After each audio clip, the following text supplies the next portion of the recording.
Good evening, everybody, and welcome to Daemonum, that shining beacon of light in the heart of the underworld and city to free demons.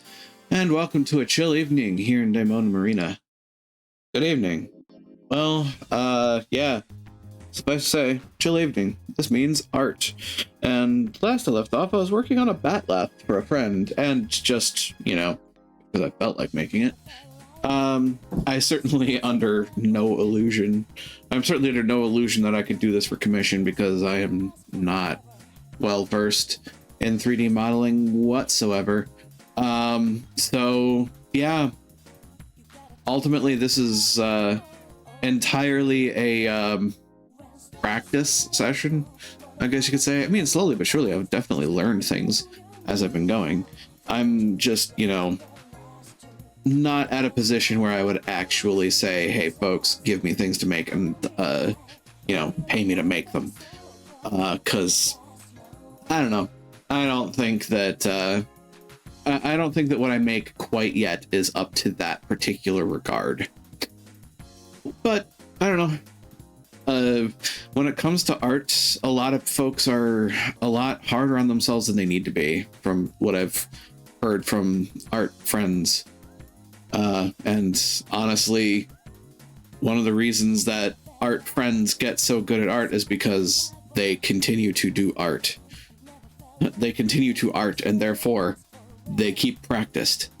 So over time, I mean, this honestly started as a curiosity more than anything else, and then kind of turned into, well, if I make something decent enough, I can include it on my own avatar in 3D or in VR chat. And then the thought kind of occurred to me that, like, well, if friends want me to try my hand at making something, I can certainly do that. So, I don't know. Never say never in the future, I suppose. But at present, I would not necessarily feel comfortable setting up a commissions queue, because it'd honestly be the first time that I did something like that, and I'm not sure how I feel about it ultimately.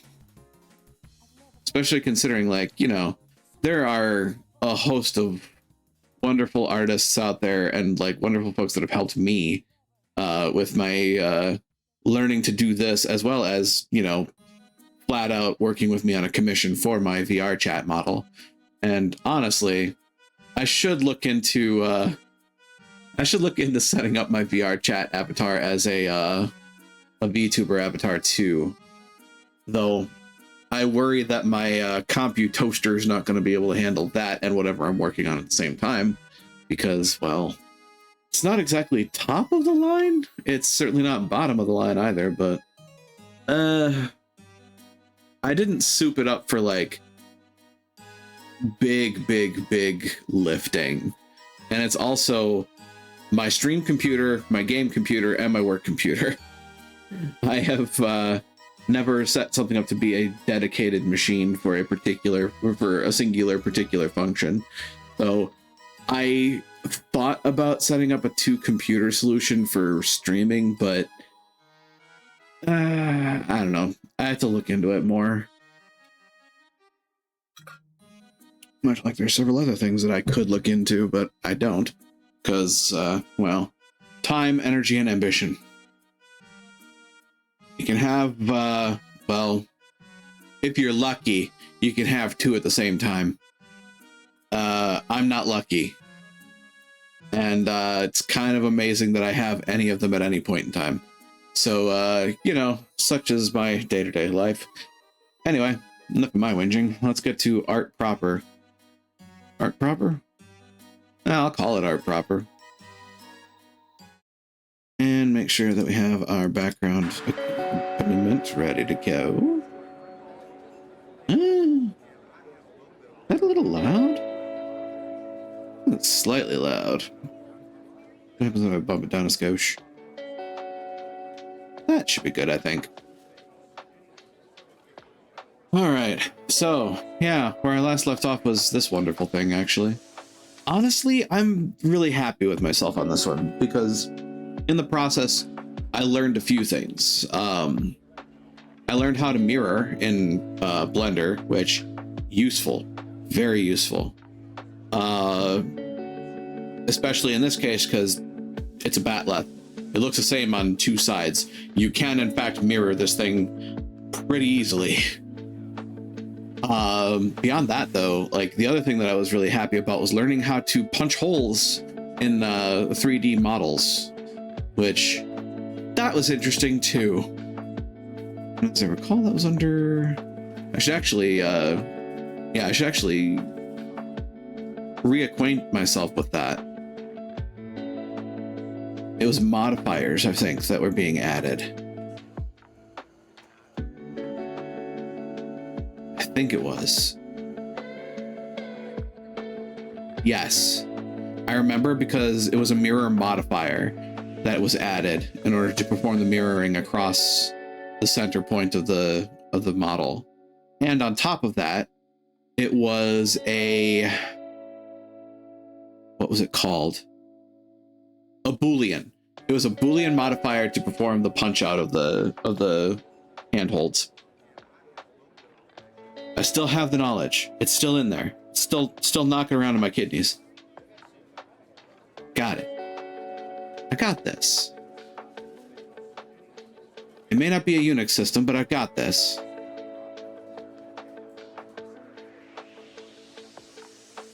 I still remember commands too. So the fun part, I think, comes with UVing this.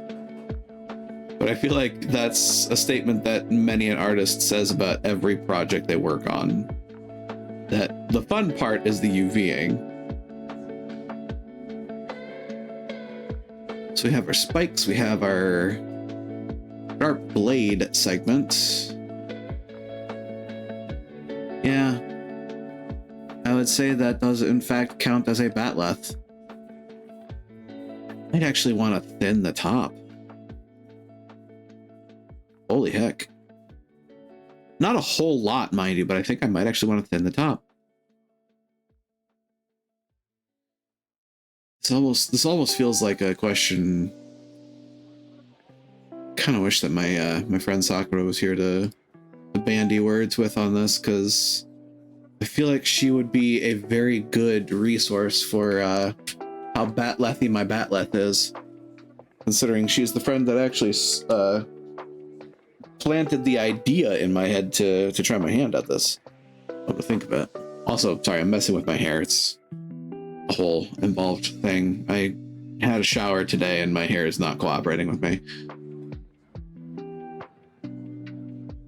I don't know, like, as I recall, typically the top of the batleth is more rounded. Like, that's the thing about the batleth that's kind of strange. It's like there aren't really angles on it, but there are angles on it. It is a very strange... It's a very strange implement.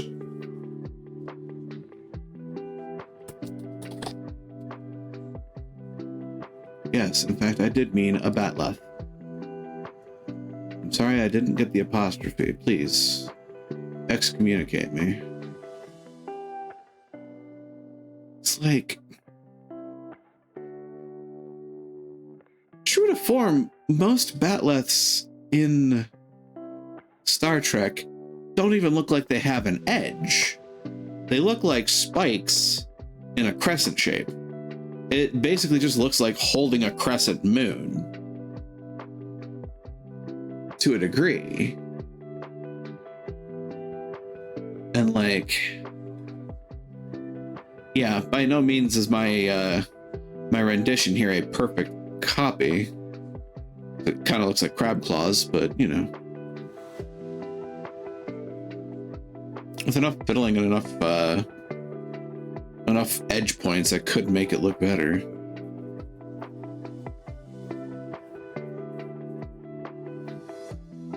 Oh, wait a minute. Hold on. Hold on. Pause, champ. Wait a minute.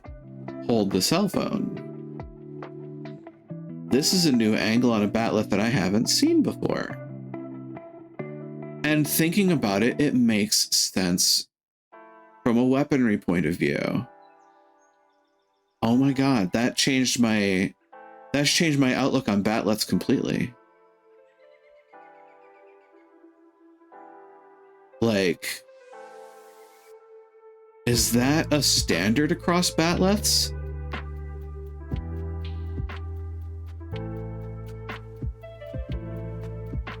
Well, that's not any batleth. That's a sort of Kahless. That's a very different batleth, dude. I mean, even looking at that image, now that I'm looking for it, I'm seeing it. Yeah, those are batleths. That's the sort of Kahless.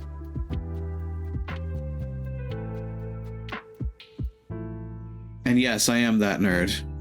But I'm going to tell you right now, Sakura's a bigger version of that nerd than I am. I love her for it. But she definitely knows a lot more about Star Trek than I do.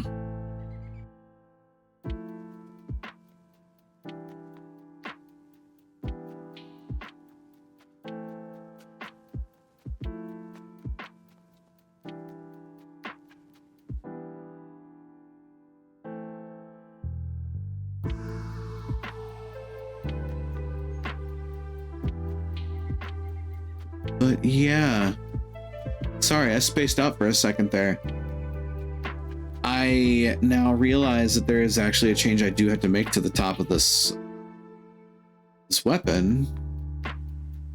And and another interesting thing about this is that not every batleth has 3 handholds. Sometimes it's just one giant handhold for the length of the 3, like the Sword of Kahless does.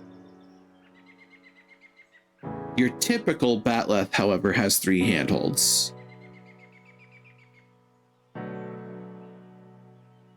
Seems like Kahless was a bit more of a badass when it came to his particular batleth.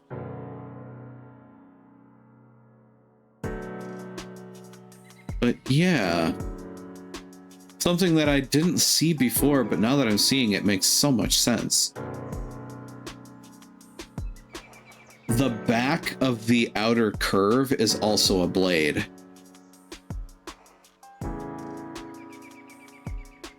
So, yeah, the back of the outer curve being... Ooh, actually, I'm noticing an issue here. You and you.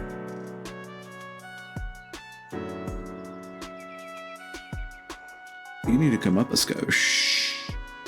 That is not a skosh. Say about Yay is a skosh. Yeah, Yay's a skosh. Should mean that there is, of course, their partners over here. How do I go about? Yeah, no, I see the 2 that need to change. It's these. Oh, Ruby Graves. Why, hello there. Welcome. Thank you for joining me here. You were also doing some art, I see. How was your art for the evening?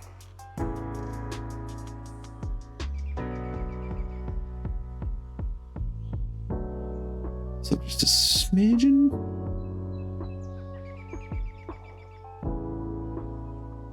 It's also doing 3D. Nice. I'm gonna tell you right now, I am a rank amateur at 3D. So a large portion of nice. A large portion of what I've learned has come from my friends that went to college for it. And I've just kind of been stumbling blindly through Blender trying to learn how to do specific things as I go. The story for the evening is that a friend of mine in VR chat was talking about Star Trek stuff. And they were showing off some of the things that they've got, and it included some clothing that repped the Klingon Empire. And it made me think I should try my hand at making a batleth for them. So here I am making a batleth for a friend. I think But I'm gonna need, oh, this is edge select. I need face select. And I think about, yeah, still a junior if it comes to how much practice I have, more knowledge than a typical junior. Possible. I've learned enough to be dangerous. Like, I was able to knock out the basic shape of the bat'leth pretty quickly. The extra stuff that came after, like what I'm doing right now, is where I'm starting to show a little bit of slowdown. Oh, this might look weird.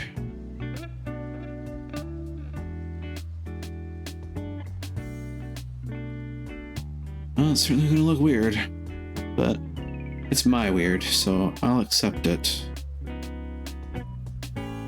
I'm a technical artist does a job, with tons of theory to task it down to others with all the stuff I want from them. Gotcha. So, funny story, I'm a programmer. I'm a programmer by day, gamer by night. So I have zero art practice other than I took Art 101, which is 2D art, and I took an art history class on the history of interactive media. Suffice to say, you know, effectively the history of video games and what came before them.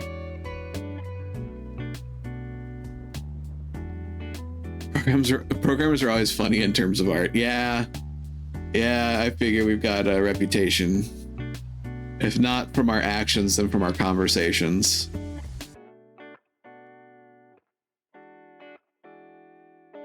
Still, there are some programmatic elements to art that are really pretty, like fractals and things like that. Artistic fractals are really pretty. Bosses says, "Oh God, yeah, they're no better in programmer land either. Believe me. Some of the things that bosses say can just be amazing." Yeah, I definitely try my best to listen to artists, especially because like I went to college for game design and development, computer science focused. Don't understand, but listen, yeah, exactly. It's like we know that like artists are doing a lot of heavy lifting for video games.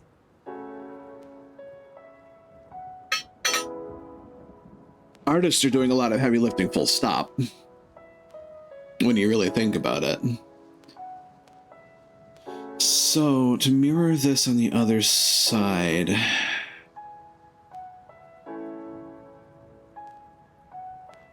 Because I didn't think this through and didn't really know it at the time, and now I'm making up for lost time on that. My everyday part of art is shaders. Ooh. I've never actually dived. I never really dove into shaders. I should like learn how shaders typically do what they do. Considering programmer, and shaders are kind of a programmatic element of art because it's effectively telling the computer, hey, here are your rules for making this look like it looks, to a degree. UVs and maps are also elements that say, hey, this is what this thing looks like, render it like this.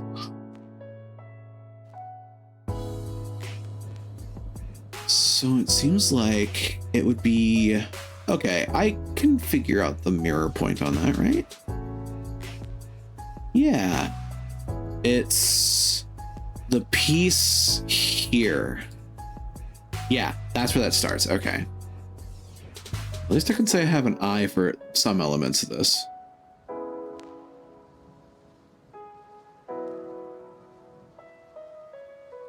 Start to do the thing like this. And set up a view that's almost screenshot of what I've done. Trying to think of the best way to do that, actually. So I don't have URLs enabled on my chat just in case, because you know how Twitch can be sometimes. Yeah, I don't allow links in my chat. Hmm.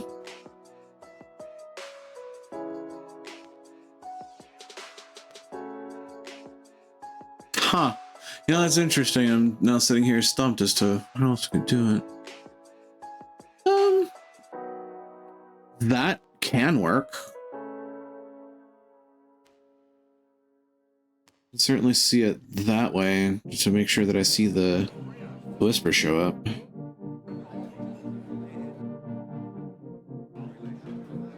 Meantime, I'm gonna shrink this down as much as I can.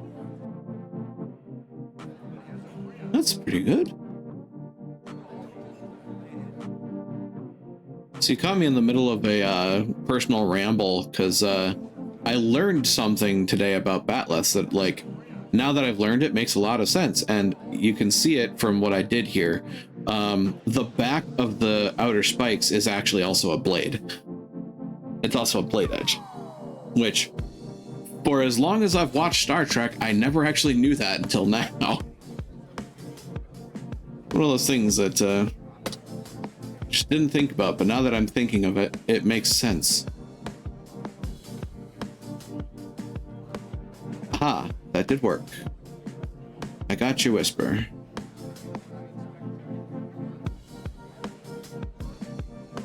I do think that this needs to be shrunk a little bit.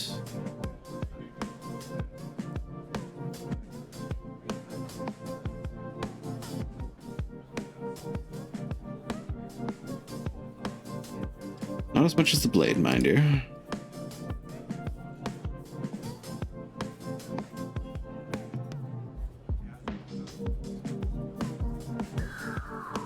Gotcha.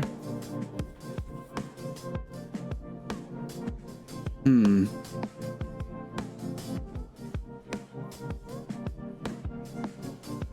know, I don't think I've ever used this before.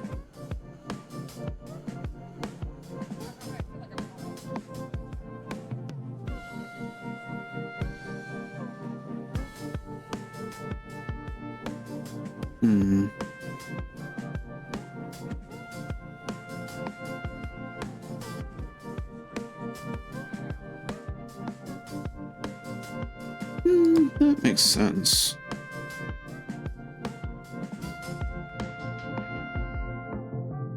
All right. Ooh. That looks really good. The file transfer, don't know what is okay currently for images. Fair. That's fair, especially, you know, because I think looking at their terms of service, I think they have a different terms of service than like Imgur, which, if I remember correctly, does reserve rights for things that are on their site, which is kind of shitty. But, you know, such as it is. That is really pretty. And definitely miles ahead of what I've been working on. Because I am...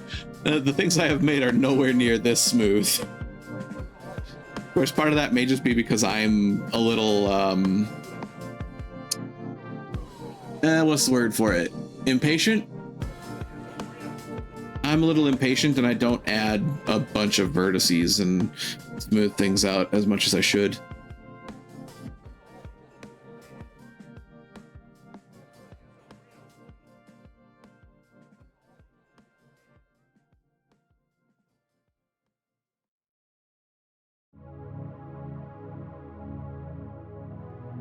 You know, actually that does look really good. That looks better. That looks better shrunk down a little bit. Just thinking aloud as I go, like, that actually does make this look a bit more Batlethy. Learn how to keep my mesh clean after I figure out how to read topology for GamesWorks. Interesting.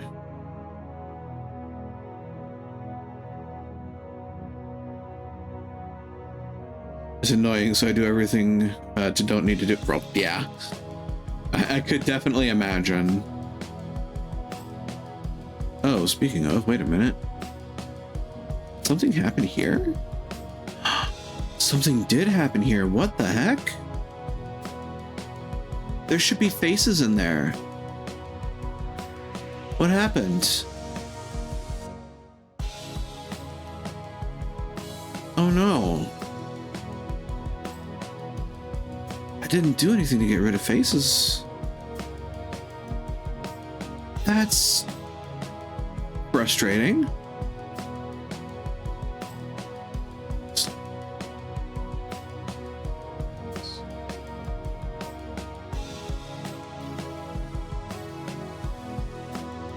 I wonder if I can do this. I wonder if I can do this 2 in a row. Select loops. Edges? No.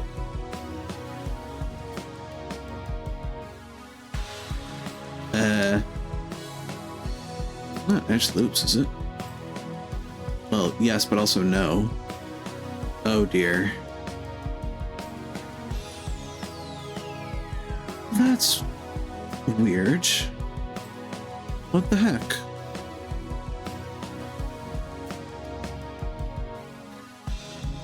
Select both rings and bridge edge loops option.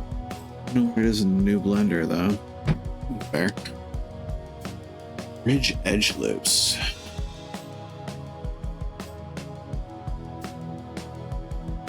Oops. I was looking at that.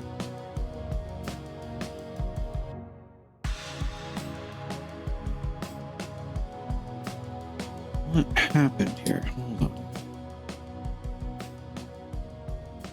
Because yeah, that's there.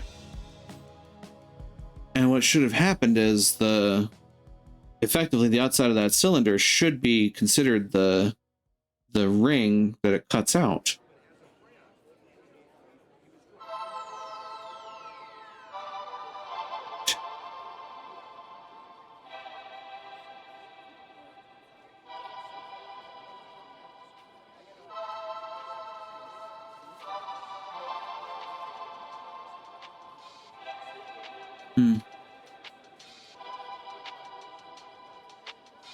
Trying to see what that's actually doing for me there. It's changing something, but I don't know what it is.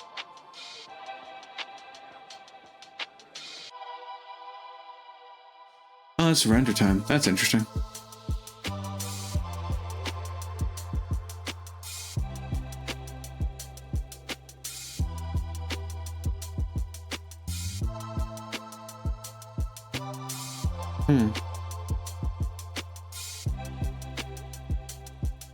F3 according to Google.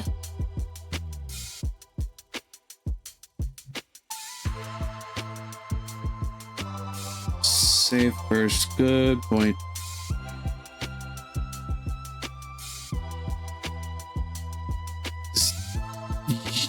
That's weird. The other two are working as intended. This one somehow got deleted.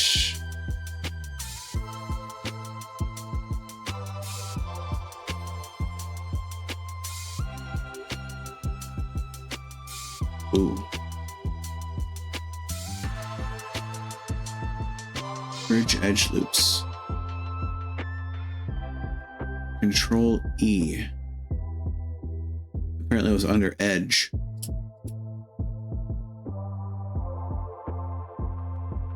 Yeah, there it is, bridge edge loops. Haha. But I'd have to continue selecting the edge loops. Though, I mean, nothing says that it's going to hurt to just see what it does on the small bit first. Oh? Ooh. Decent test. Hold on. If I do something about the same size. Oh, yay. Oh! That might actually wind up being about the same as the original cylinder cutout. Maybe a little fewer faces? On average, it seems to be about the same. Okay, well, still, to follow along with that, I'm going to have to continue that across the... Mesh and edges didn't get destroyed, it should be the same.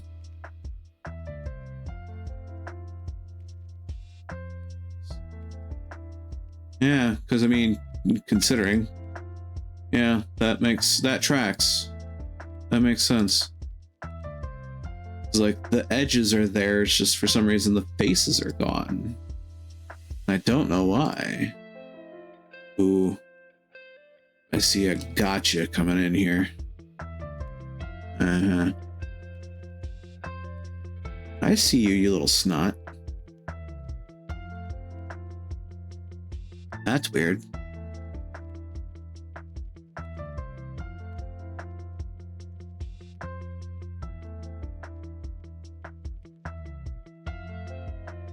I mean, this could have been worse. I could be in a world of hurt. Of course, seeing the missing edges among themselves is a little tricky, but well, that's the life I lead. Would have been nice if it was able to actually detect the full ring, but it didn't. So I had to roll through it kind of manually. With Alt, it should select the whole edge loop at once. Oh, you know? I can give it a shot. It selects full segments. Oh, by Shift Alt. Aha. I mean, now we're cooking with kerosene, because at least that's faster. Yeah, you can see what it's doing. Shift Alt. Shift Alt.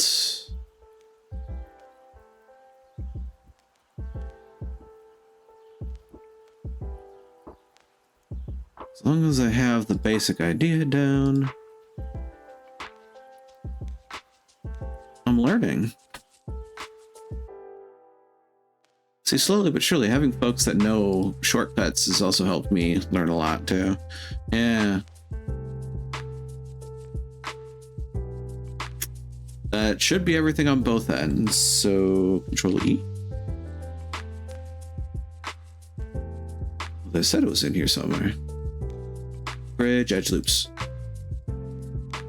Ooh, something looks a little ugly there, but at the same time, yeah, it's not precisely the same as the cylinder. There's a couple of things overlaid weird. Maybe that's why I did something strange this time around. But if I look to the other side here, ooh,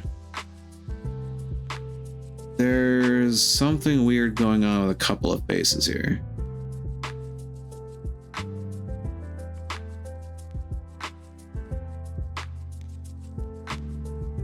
Deleted it, probably messed it up as well. It's possible. Confused as to what did it though. You can see those bits sticking out here.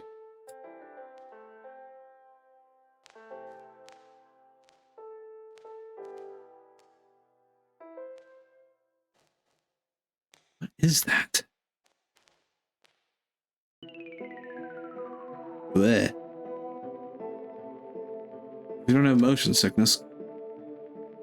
What is that?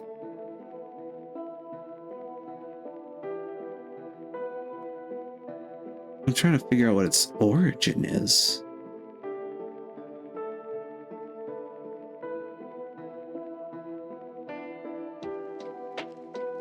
Oh. And then the 3D mode gives me something weird. What is that?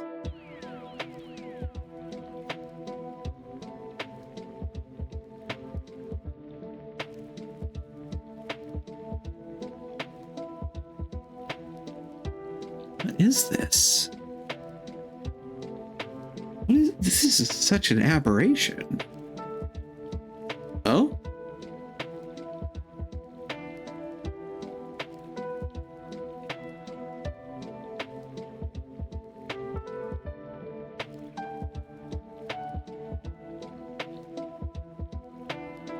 And there is another one on the other side. Overall 3 likes to have either quads or triangles. Right. And I've been trying to aim for quads.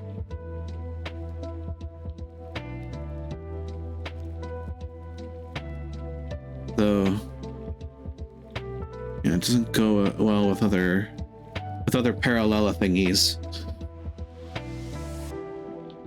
So it just got lost.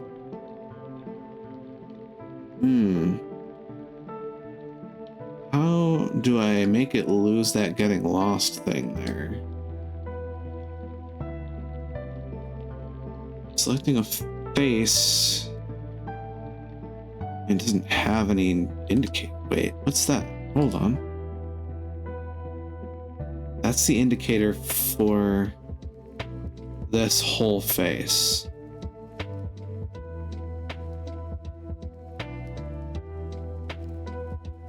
Huh.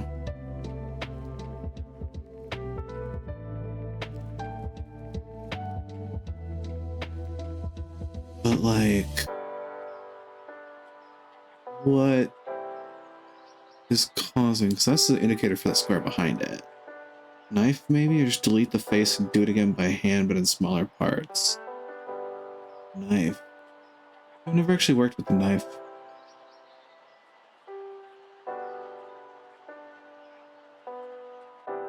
Cut new topology.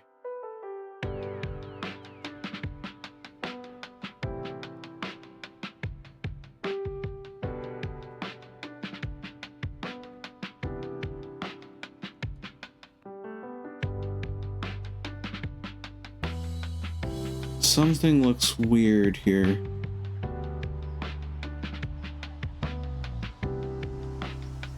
Until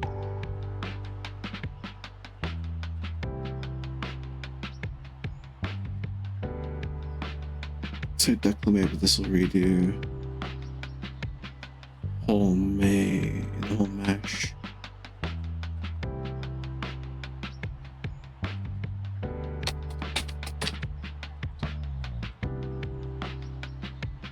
Oh, decimate. Oh.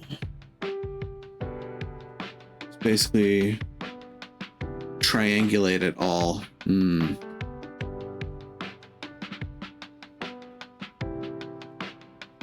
Modifier.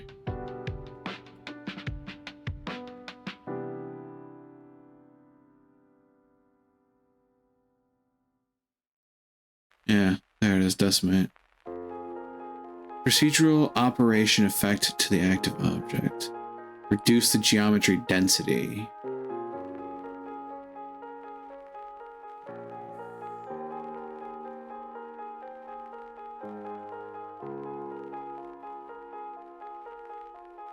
Alright, new mesh topology based on current shape. Dare I?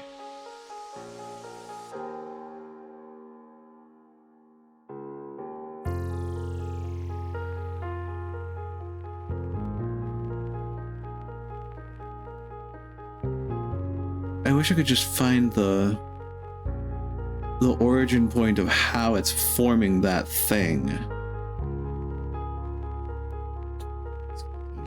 Mesh.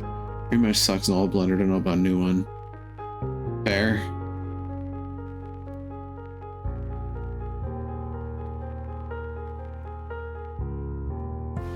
It's like that's the weird thing.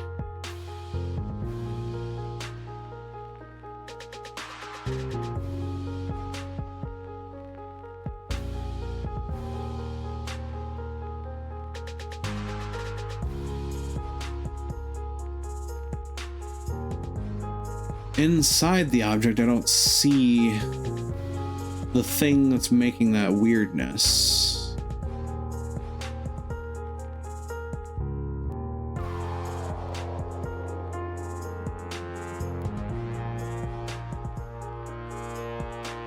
Might be because I'm in front of it.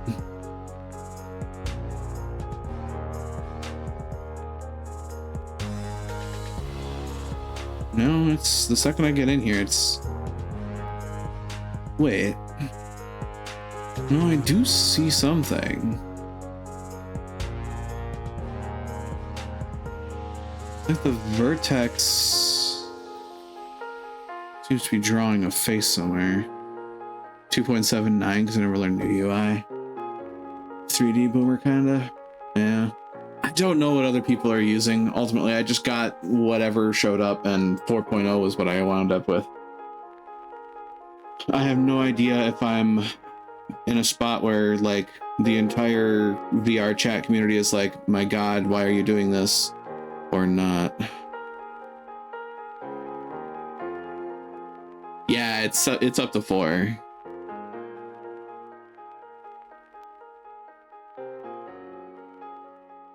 What is that? It's strange because like it doesn't seem to have a face indicator, but it's acting like a face. Know what I mean? Like if that was actually a face, it should have a dot.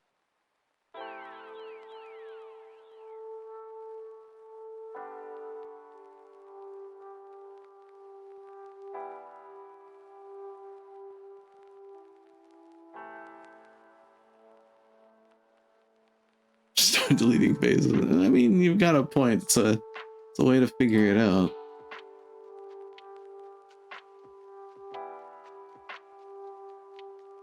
Delete face. I mean, ta-da! You got rid of the thing.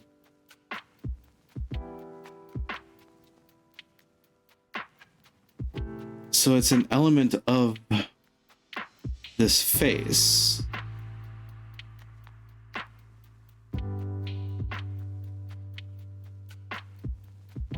Weird.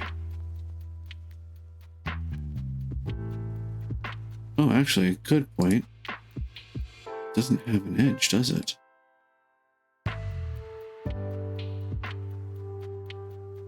No. But that's another weird thing about it, is like it doesn't have edges, it doesn't have vertices. It acts like a face, but isn't a face. It's just triangulate stuff anyway, no matter the shape.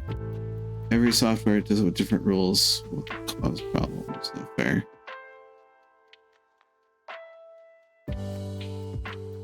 What happens if I...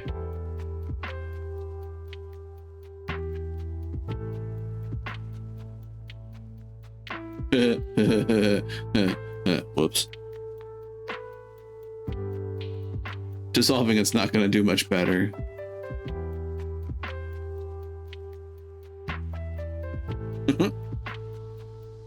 Yeah, nah.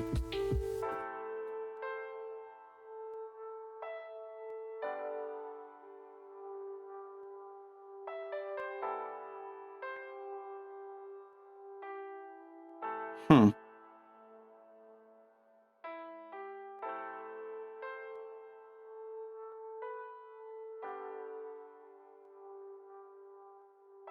So you want triangles because it's consistent, because now there are multiple triangles going to your top left point.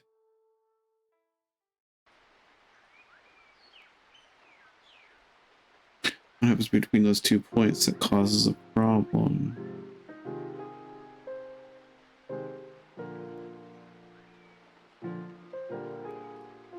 Well, that's where I'm also saying, like, you know, if this is a face,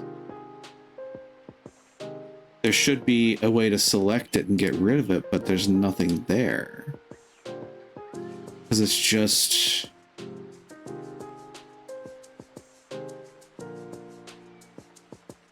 this itself being aberrant.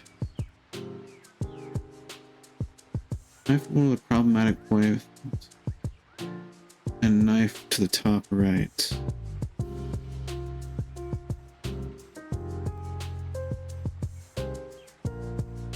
See if I can get that lined up. Says imaginary triangles. Imaginary triangles. Oh, I know about imaginary. I remember math classes enough for that.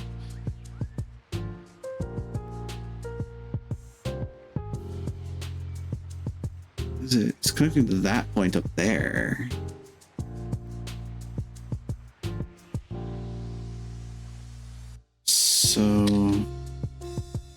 this deselect, please? Yeah. I knife that to that to that to that. Huh.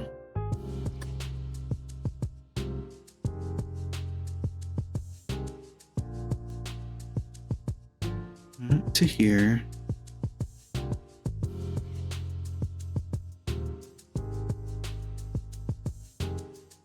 To here.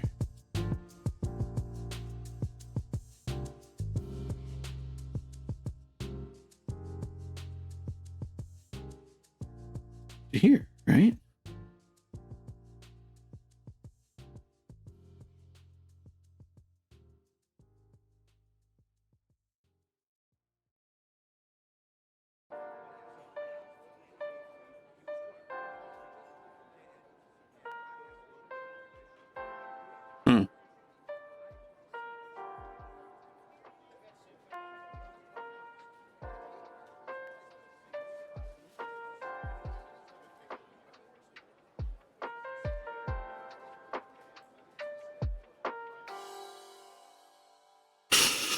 Hmm. Hard help through text with a delay, no way of over painting. Yeah, I understand. Having never used the knife tool, I'm not sure what I'm expecting either.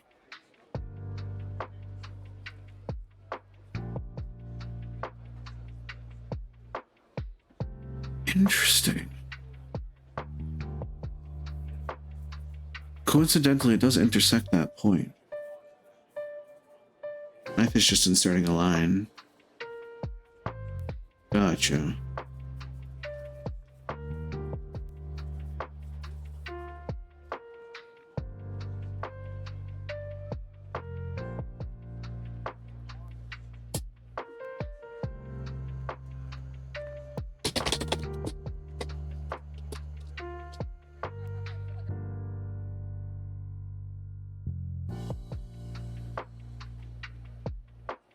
Control, I think it'll sort of point on the middle of that line also.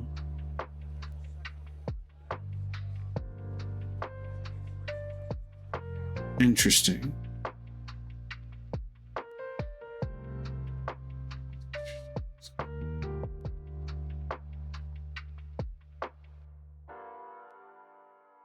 Small green squares. Red squares are already defined cuts. Surrounding red squares means that there's a cut already in that position. So no additional vertex will be created besides the first one. Basically draw a mesh on the surface with a knife. Gotcha.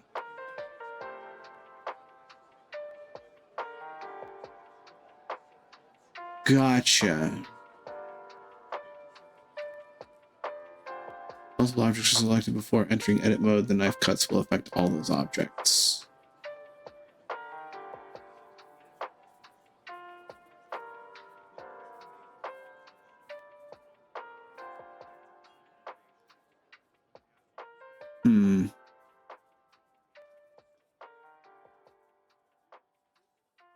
Well, I said before I did all of this, and I'm actually curious about something.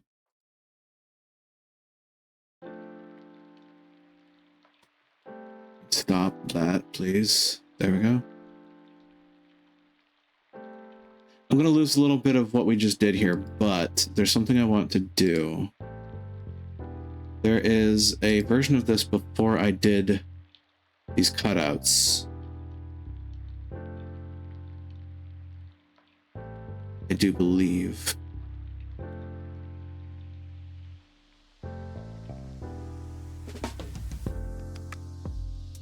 Uh-oh.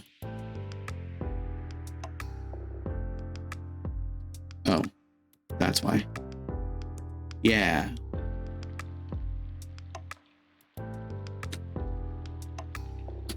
Yeah, this was like back when I first did this, which actually I think that might actually be to my benefit a little bit, because now I can be cheeky and do a couple of things beforehand.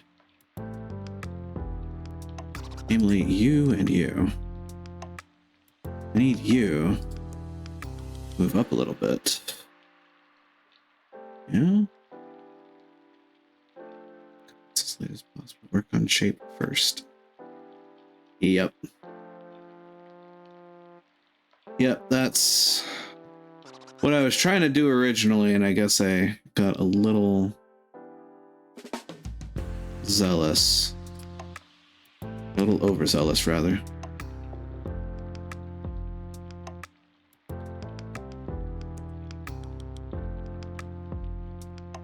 Yeah.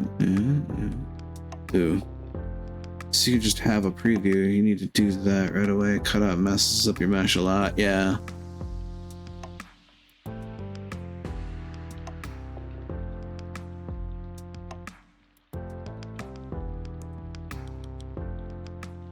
Come down. That's about right, I think. I could sit here and fiddle with this for hours.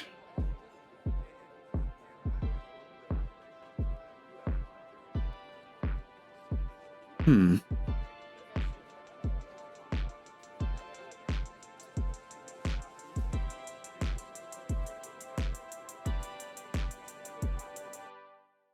mean, a batleth is already kind of overly big, but not as big as it used to be, that's for sure.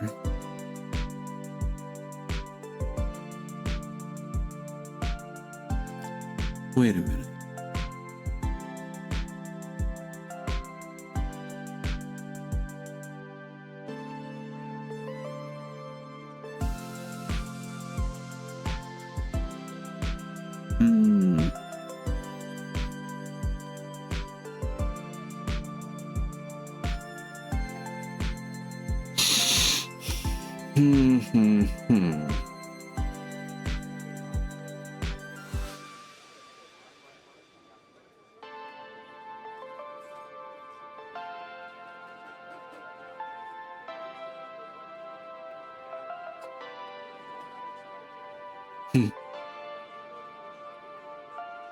So if I turn that off, then yeah.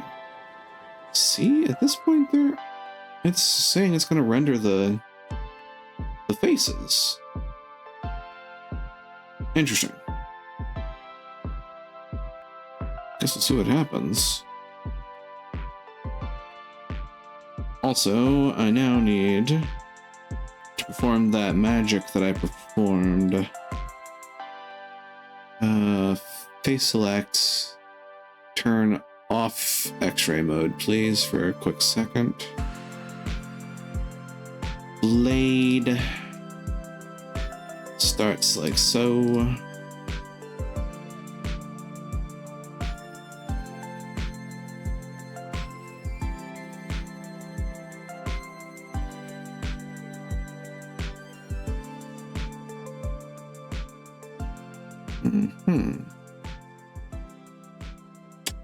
Something seems a little different there too, but we'll see. Yeah, actually, the tip here seems broader than it should be. Yeah. It'll get worked on.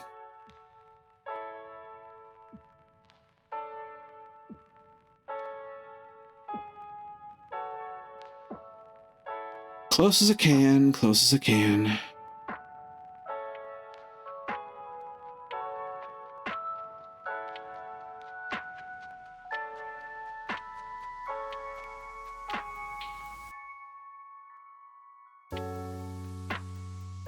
No.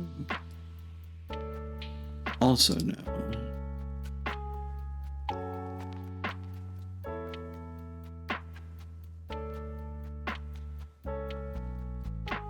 Actually, hold on.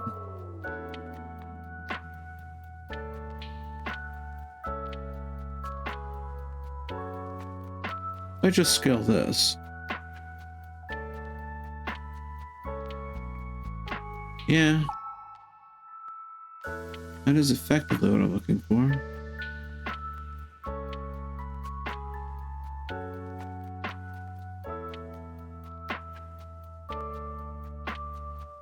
Gets closer to a point. That's what I'm aiming for.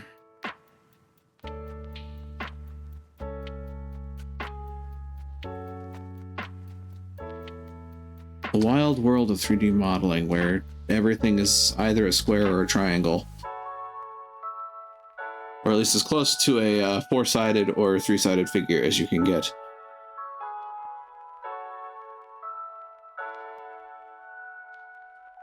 Because at the end of the day, a four-sided figure is really just two three-sided figures together.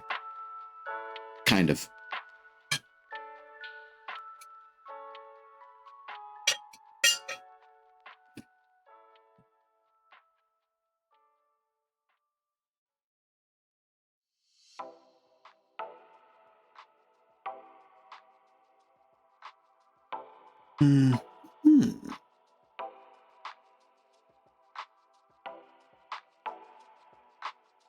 It will be a scale selection, so I want to grab these.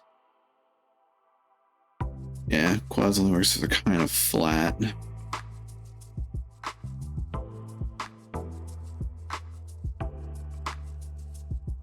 The fun job that is unwrapping as you work on things.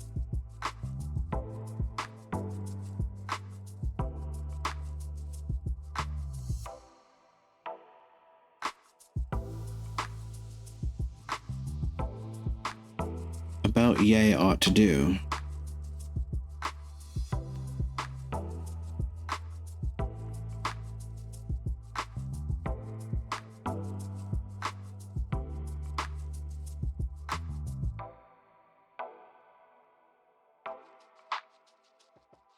So, like,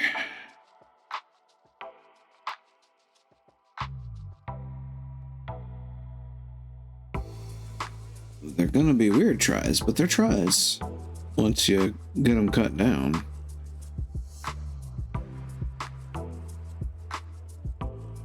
In the meantime, save this. Might actually try this again now. Over in object mode, we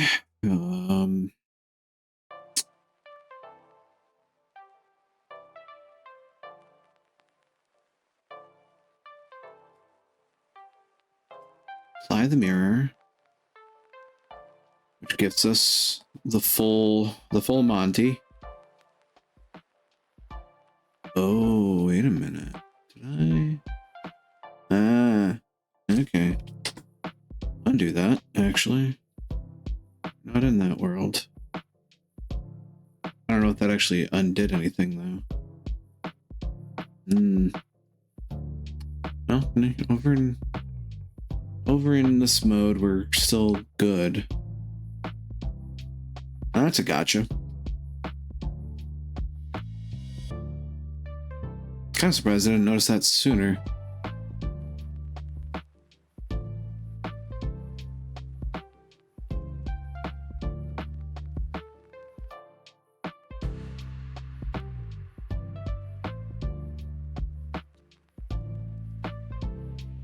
Is that the edge? Nope. That's the edge.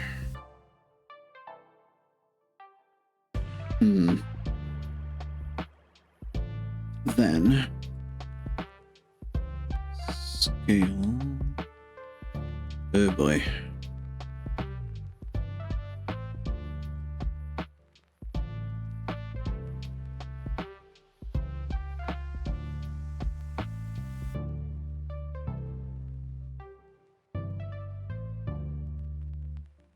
That's all blade all the time.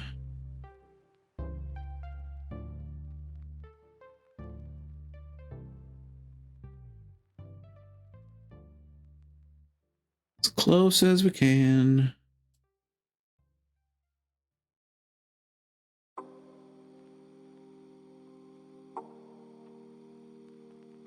UVing this is going to be a nightmare. I can already tell.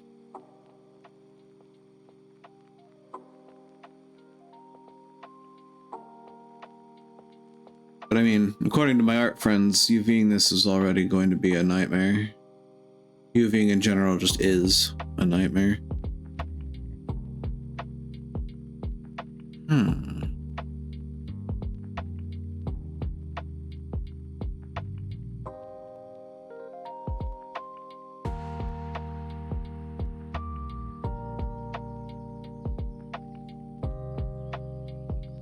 I'm fine with UV mapping.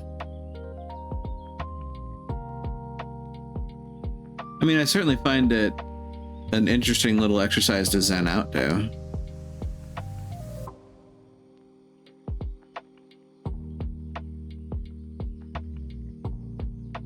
And that is close for practical purposes to make a blade. Certainly thinner on the bottom than it is on the top, which you'd expect for a blade. As long as it's not human or monster, unanimated things are way better. Yeah, I feel like, you know, weaponry and inanimate objects are, and, you know, things without expected animation, probably a fair bit easier to UV.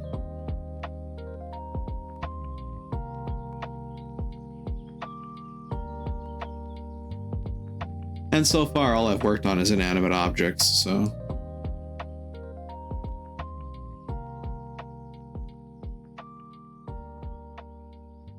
Now, I should be able to apply these. And then if we go back to edit, ta-da, make the cylinders invisible. Further ta-da, we still have the cylinder faces in there. So where the heck did they go? That's a mystery for the ages.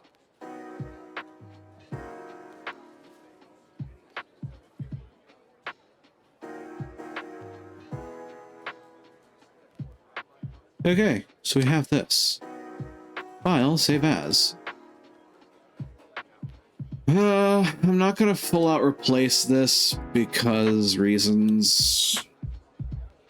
And I am original in my naming scheme, so we're calling it Bat'leth Cut 2.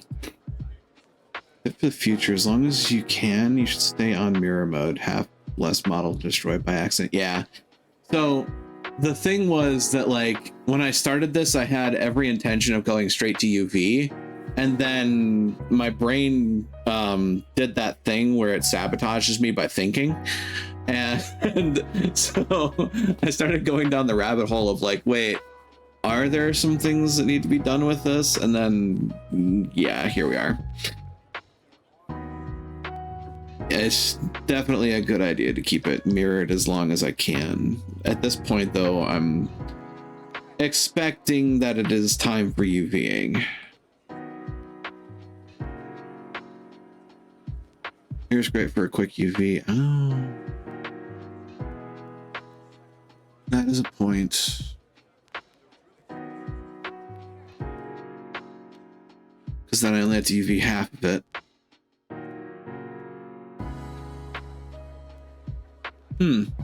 You know, that's the case. Then what if? You know what, you can sit pretty here. I'm gonna go back to the Bat'leth then. Because it's the same, it's just it didn't do the mirror. Way harder to make. Both halves overlap each other.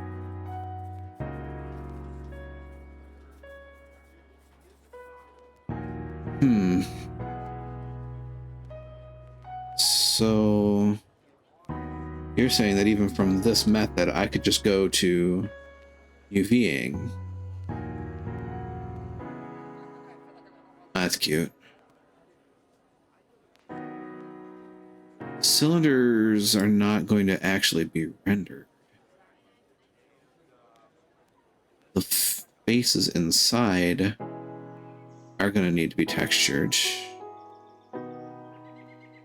So if I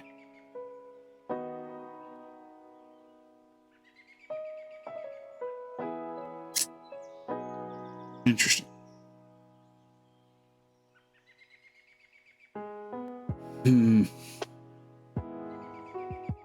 Do I have to perform the cuts?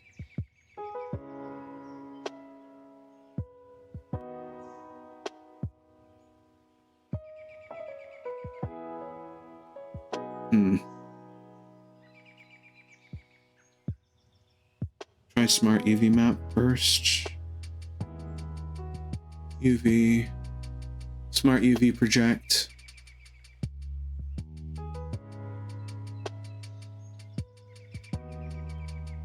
If it's terrible, do fair.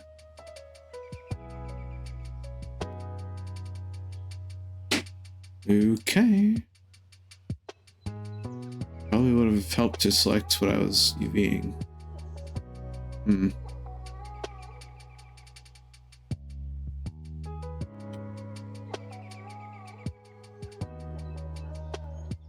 Barrel! Well, I've been barreled. Hi, Black Queen. Walk on in. Hope the evening finds you well. And also thank you, Ewan, for the barrels. As well as the hydrate and stretch. I admit I have been leaning into this model a lot, and I have been shrimping like a motherfucker. I need to stop that. Also, I apologize in advance for my language. It's not going to get better.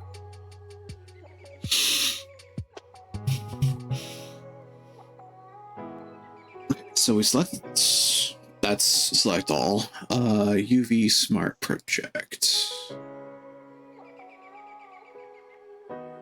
Huh.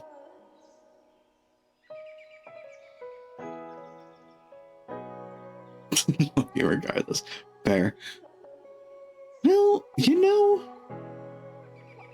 interesting.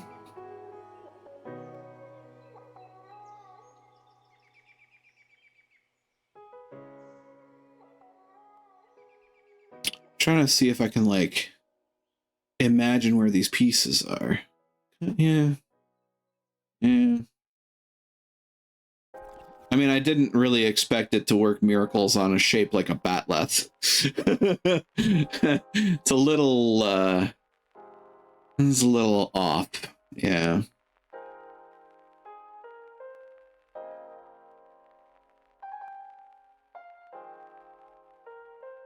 It's like,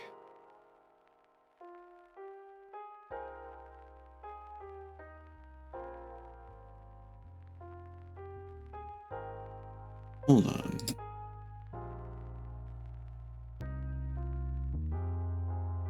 Yeah, I'm not seeing anything that suggests the hole either. It's supposed to make it better, but it's not Blender. Doing that by hand is always the best. Yeah. Because again, I also need to be able to texture the inside of the hole.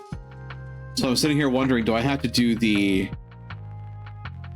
exclusion modifier or the Boolean modifier in order for that to work?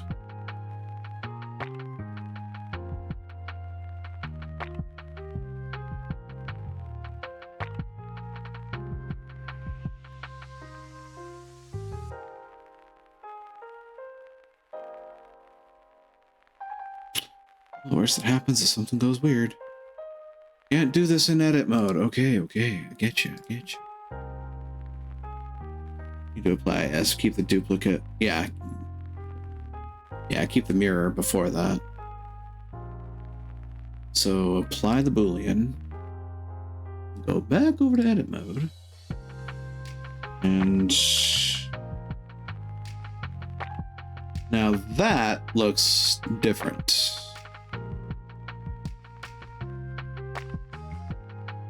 UV. Just, for giggles, I want to see this do this again. I mean, it looks different. The scale is still kind of bleh, but it does look different. I'll give it that.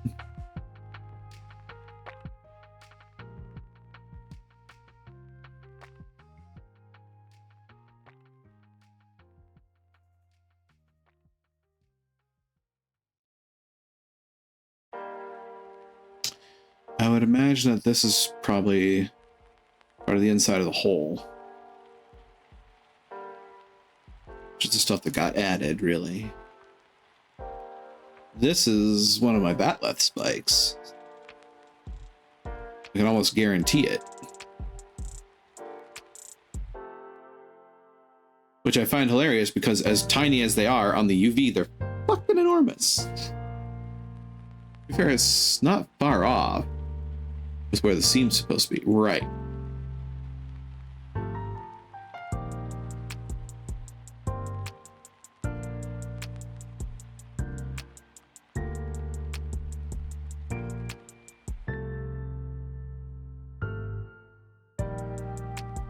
I mean, really, at the end of the day, if I wanted to, I could just make a seam around, you know, the whole spine of the thing. Should be one more mirror.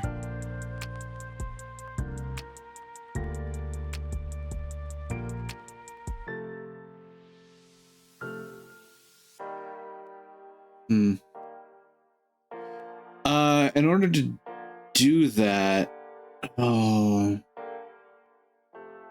I remember there being talk about like a way to do that with the UV map, and that it was like duplicate everything in the same spot, but I think scale it by -1, which would then effectively flip it on an axis.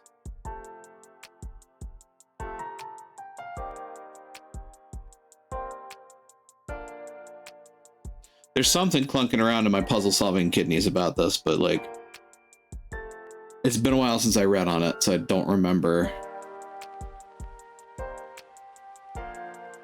But I would surmise that effectively what I would do is I would copy it, flip it, or scale it across the y-axis by -1, and it would effectively create the y mirror of the texture. Which can either look really good or really bad, depending on your texture. And considering I have never hand textured in my life, well...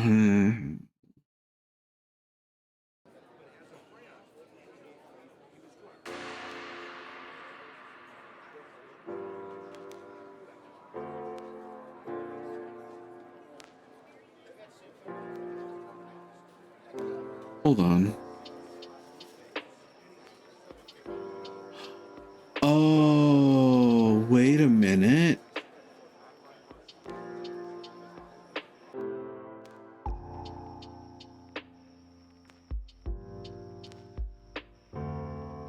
That's what happened.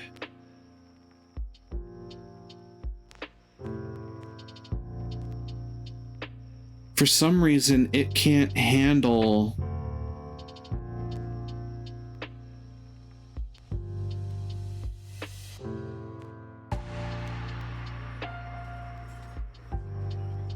It can't handle the cutout of the end of the mirror edge.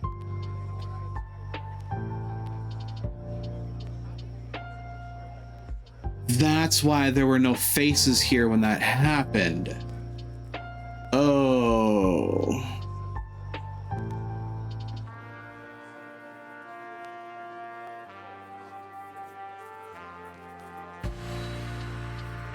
Heck.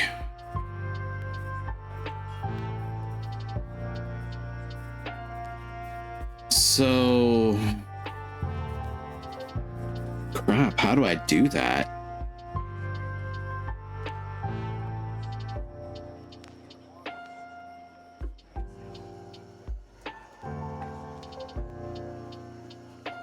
Oh,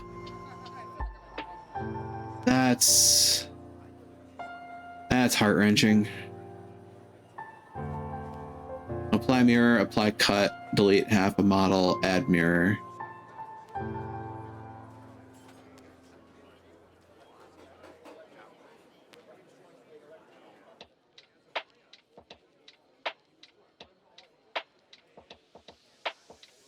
Okay, so apply mirror,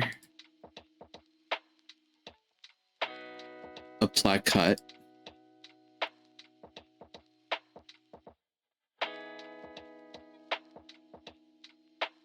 back over in edit mode. You're effectively saying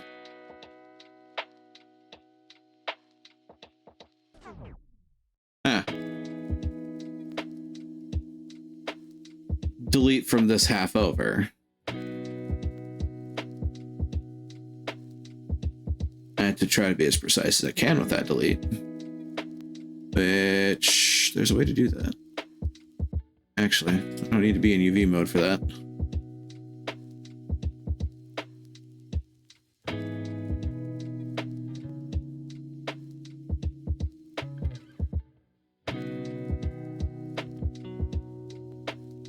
Effectively like so. Oh, right. Activate that too. That would help. Sure, but as close as I can. Like so. Make sure that all of that is selected. Looks right.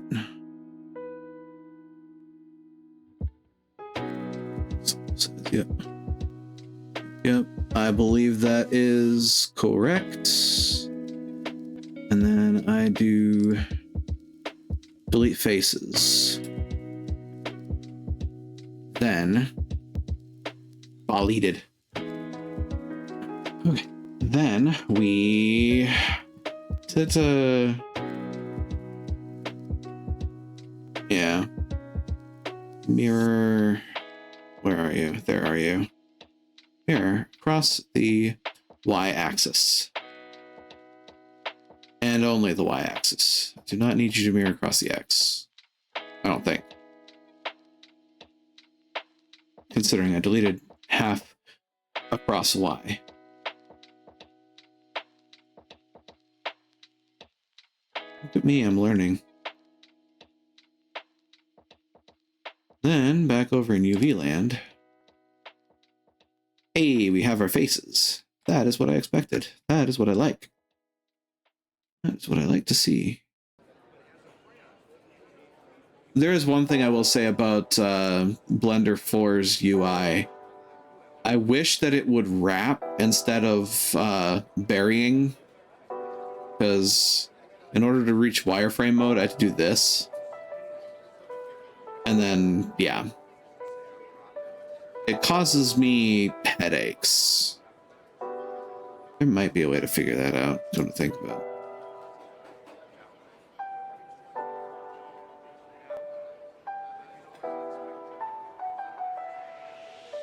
I would think that it might be under something under preferences. Interface. Tooltips, Python tooltips. Editors. Edit position factor, temporary status bar.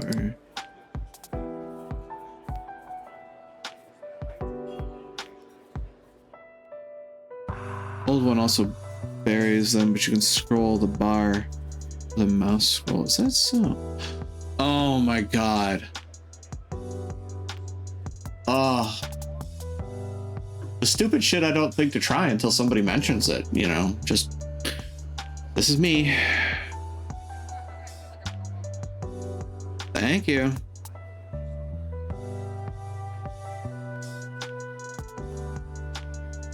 Let me try this one more time because I am interested.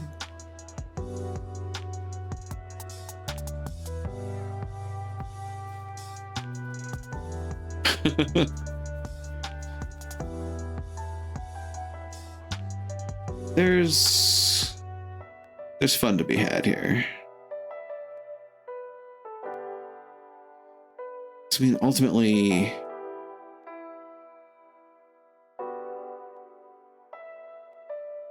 I may be wrong-minded in this to a degree, but effectively, in a proper world of UVing and texturing things, the faces, you know, the one in front of us and the one behind it, those would be some of the larger things on my UV map. And things like the pinpoints, the edges of the blade would be smaller elements in the UV map because they don't need as much detail as the big things will.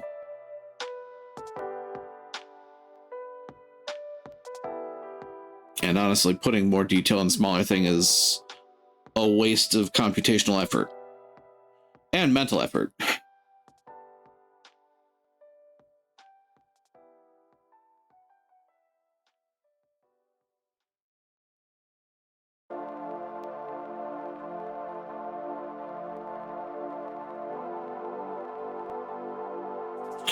Did I pull a stupid again? Oh, hell.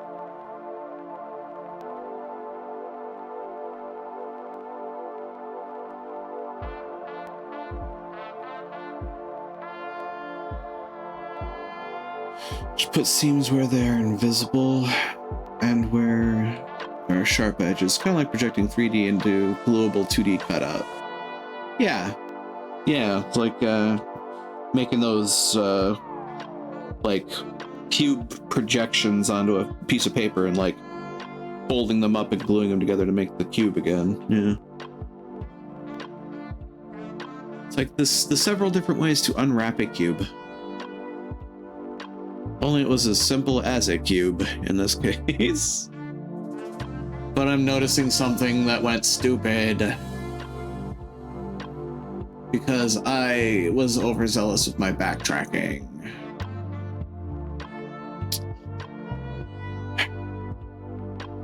Bear with me, folks. I had to go back.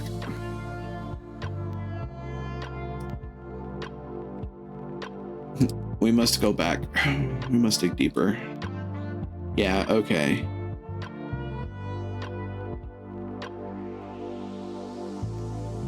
It looks like I fixed the angles on that at least. And I did the shrink of the top and made the blade at the edge. But for some reason, oops, that's not what I wanted to do. Yeah, my bladification of the bottom didn't happen in this sector of the multiverse where I changed time.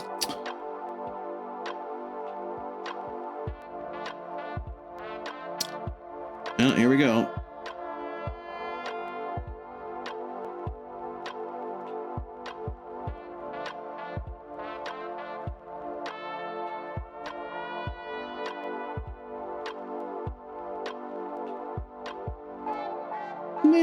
Yeah.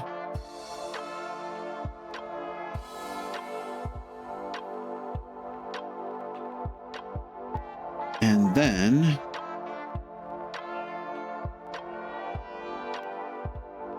I want that.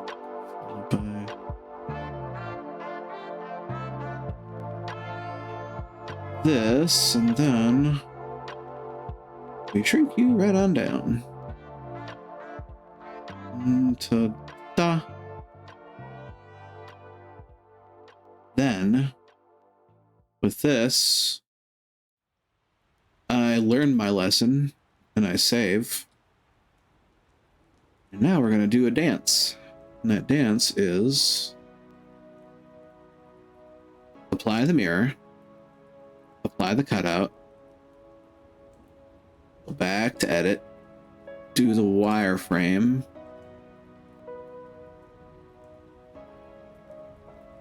which unfortunately is not swinging your arms from side to side, because that would be doing the Mario. Oops.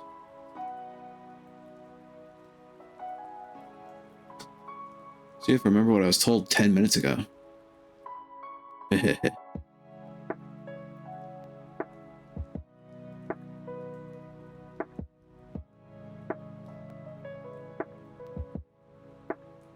That appears correcter.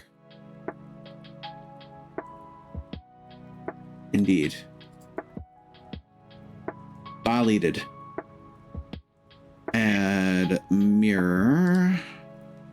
Cross y-axis. Perpetual fall down up escalator. Not bad, kid. Not bad. And that, as they say, is that. Then, back in UV editing land,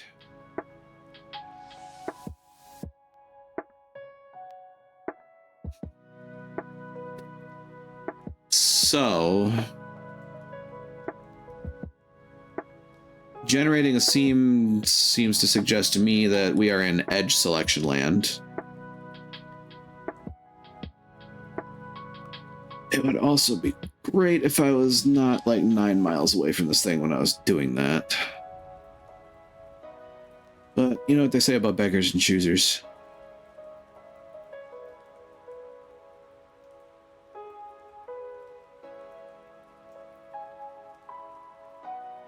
Do I seam both sides of the edge? Since these are effectively rectangles, they're just really, really thin rectangles. Do I seam both sides? Do I seam one side?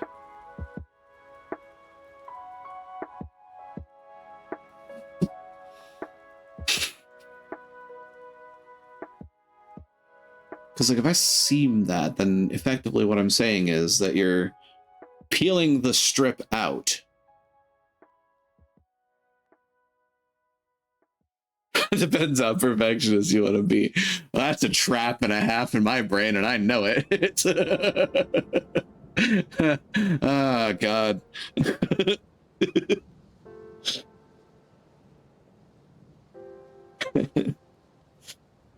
To giggle at my own expense. It'll be a little more stretched and distorted.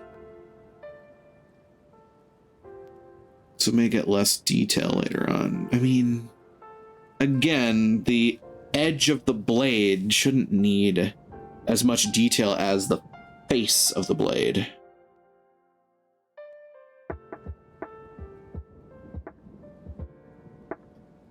Because more eyes are going to be seeing more of the face of the Bat'leth instead of the tiny, tiny edge.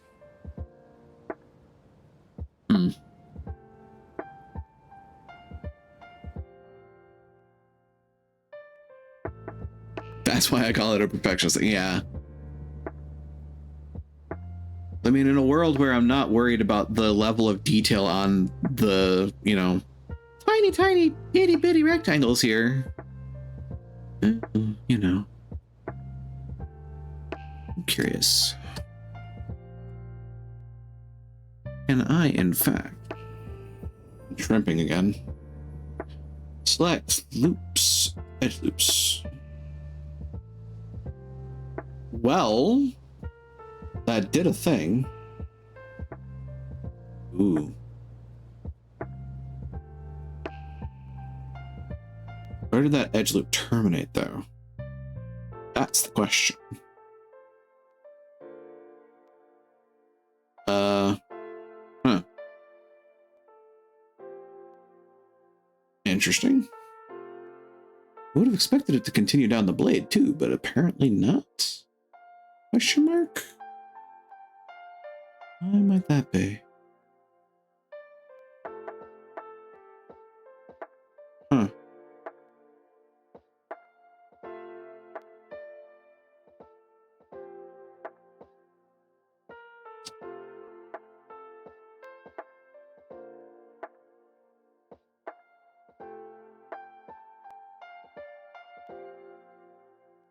So having like so fidgety a way of seeing where I'm going is nerve-wracking.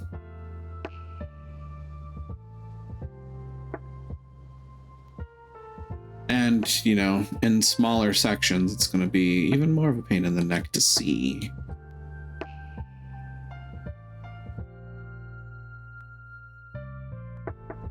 I'll get there.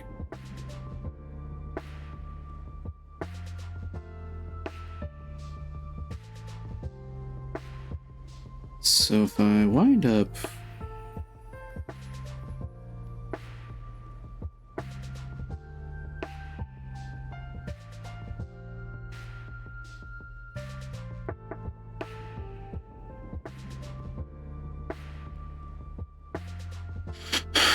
Alt Shift click? It certainly did something. I'm sure if it's doing everything I needed to, but it's doing something. Alt-Shift click. Undo that, thank you. Oh, this is... I am way too zoomed in. Like I have to be. These edges are freaking minuscule.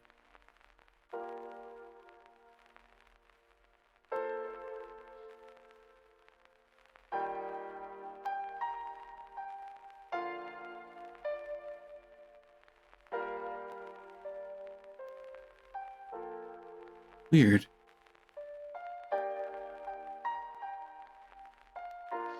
Oh, wait a minute.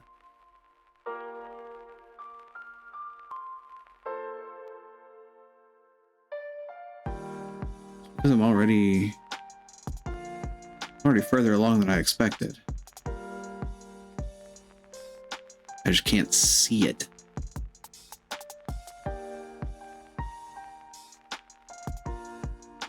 Oh boy. I am putting this program through its paces here.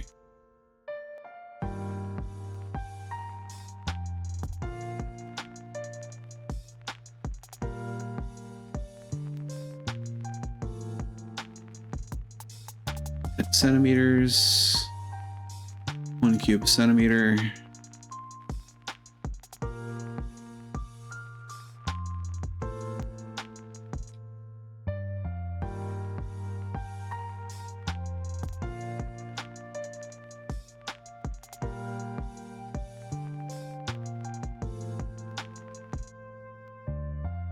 For the life of me, I cannot see a blessed thing.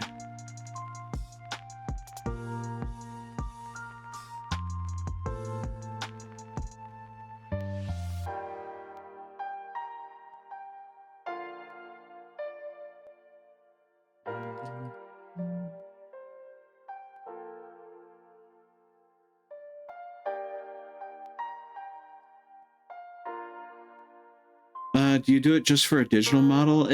Yeah, the idea is that at best this is going to wind up being in VR chat, which probably not going to be a pretty model, but it's a process. It's a project.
By Jove, I might actually be done. Maybe.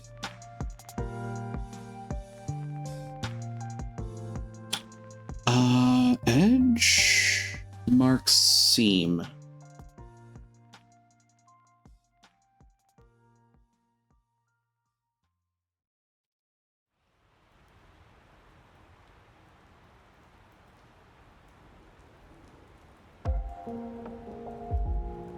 I wonder. Oops. Again with that.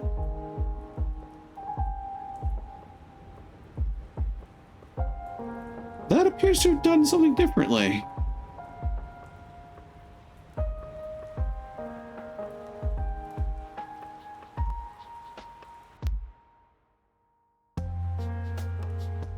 Interesting.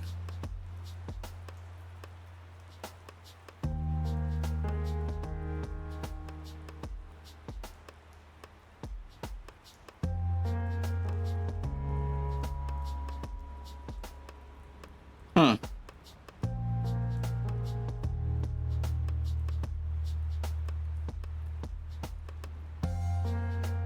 That said, I think there's another... Wait a minute. I should seam the cutouts too, shouldn't I?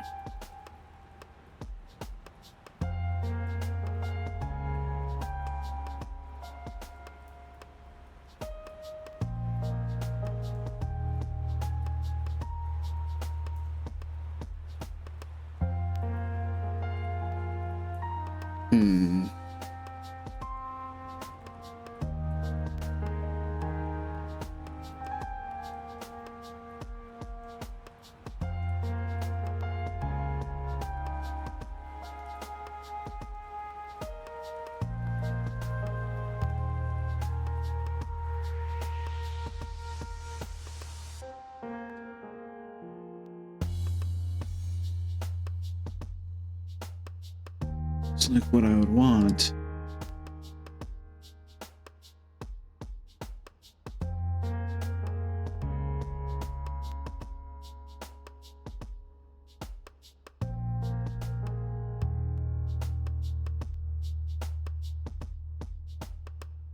Oops.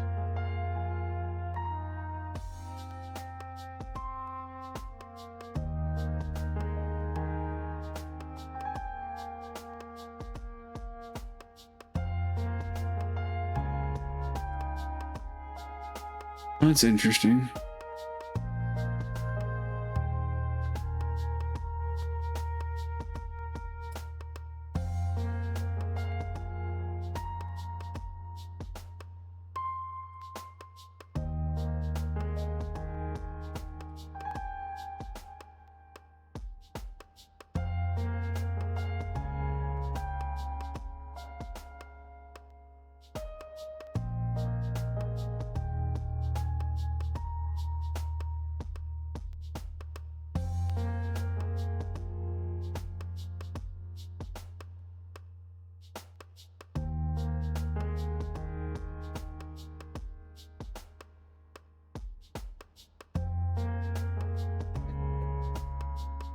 That work?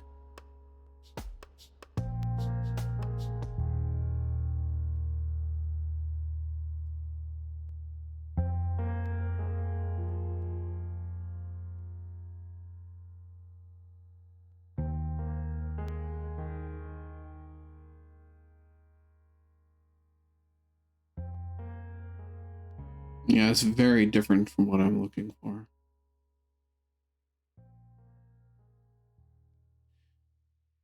Should triangulate it if you want to do UV and nothing more.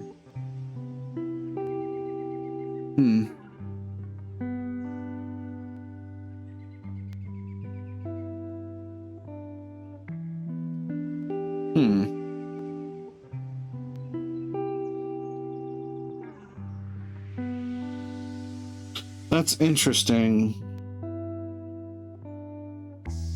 I certainly can't say that I'm a master of any craft, but my friends imparted to me that sticking with quads was at least the way they did it. I suppose it doesn't necessarily make them masters of the craft either, but I'm not sure. I'm hemming and hawing. Because that's what I do best. I fence sit with the best of them.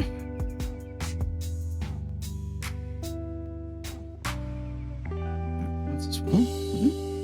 Did I miss something? Not quads. Oh, no quads. I mean, once the cutout happens, I suppose.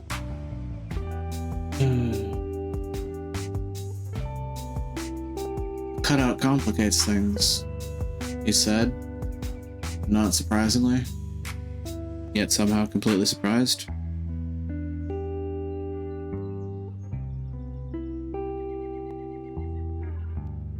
Yeah, so like, you know, once I did the cutout, this face is no longer a quad. Although wait, well, this is no longer a quad, that's for sure. This is no longer a quad.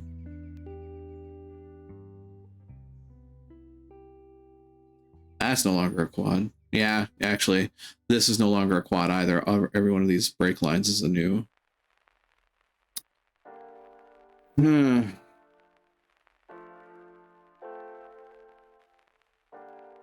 That makes matters fun.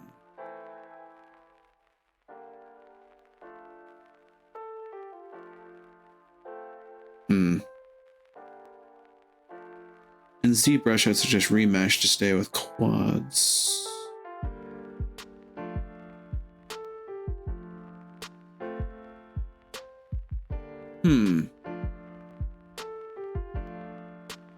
I mean,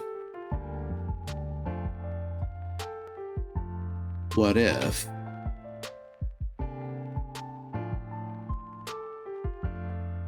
I can help you with remesh? Fair, very fair. I'm certainly not gonna be the type to demand a solution from somebody just at random. Heck, even of my friends, we just kind of went until the knowledge bubble appeared, and then we're like, okay, well, that's where we're at.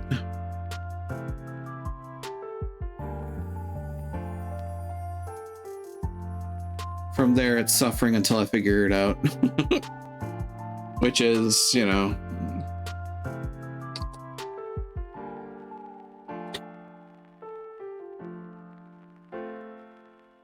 They're save incremental.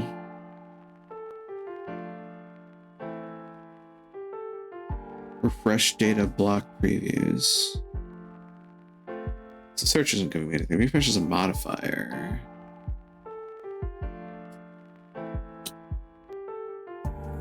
It is.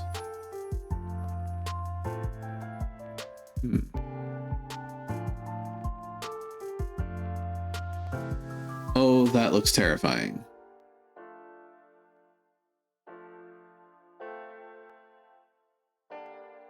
What just happened? I mean, that's a preview, but...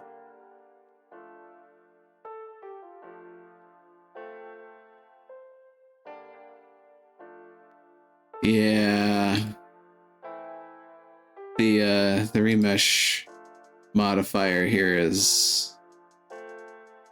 I almost want to take a picture of this and send this to my 3D art friends and be like, hey, look at this nightmare.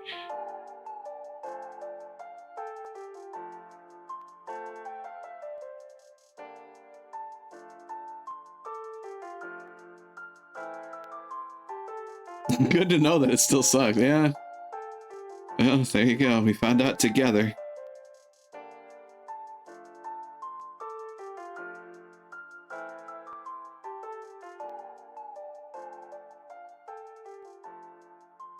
Come to think of it, wasn't there a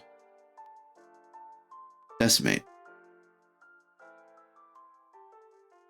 There's no preview for that, though. Huh. Triangulate? So no real reason to upgrade it from 2.7. I mean, yeah.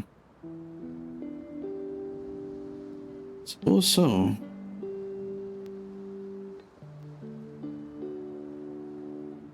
Triangulate will work.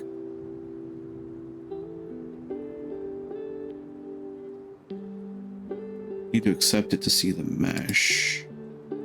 Wouldn't be the first time I've done that. Before I do, though, actually, I'm gonna get rid of that. And what we're gonna do, we're gonna save this.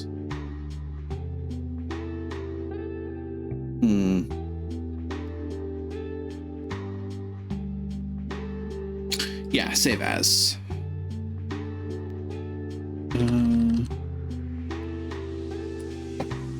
Tries. And then we're going to add the decimate, triangulate,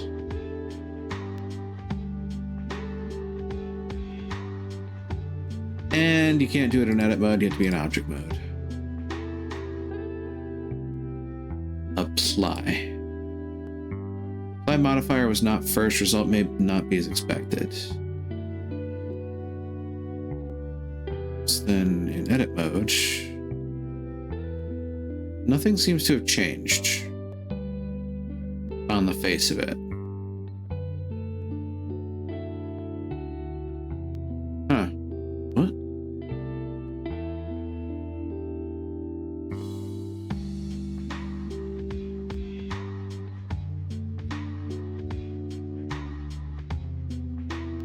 Yeah, we're still apparently in quad land without the... I mean, the cylinders make things weird. Ratio and decimate to a little less than 1.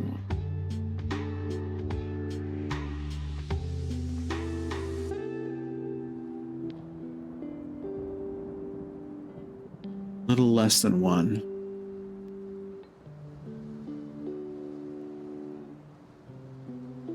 It's like about yay.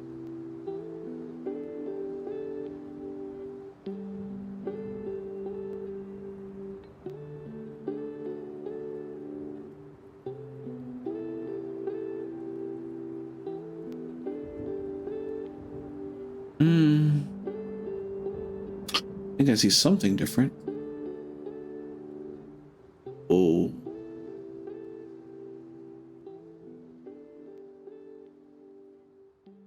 Ah.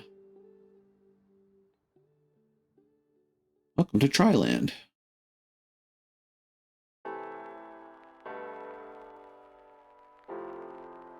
Interesting.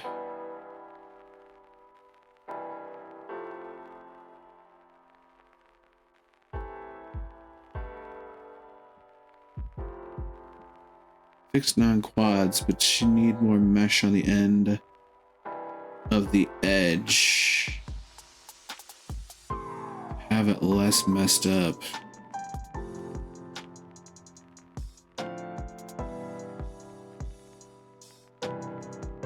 Fixed non-quads. Need more mesh on the end of the edge to have it less messed up.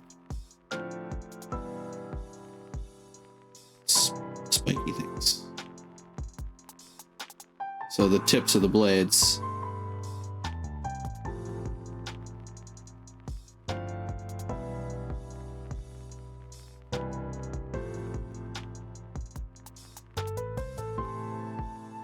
Subdivide on whole model may help.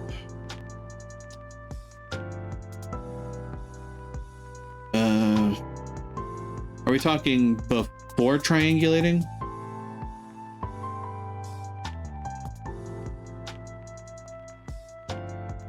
Yeah.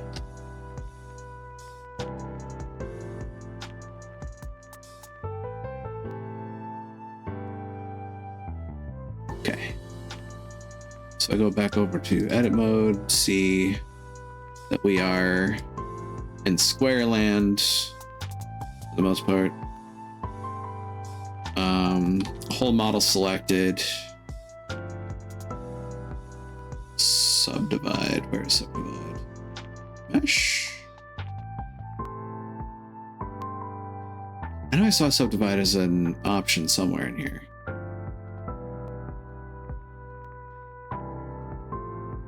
Extrude vertices.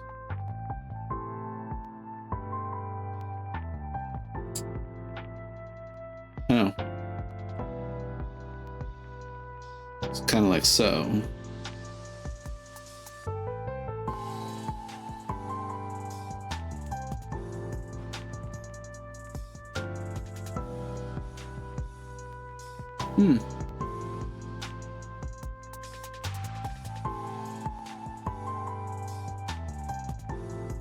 So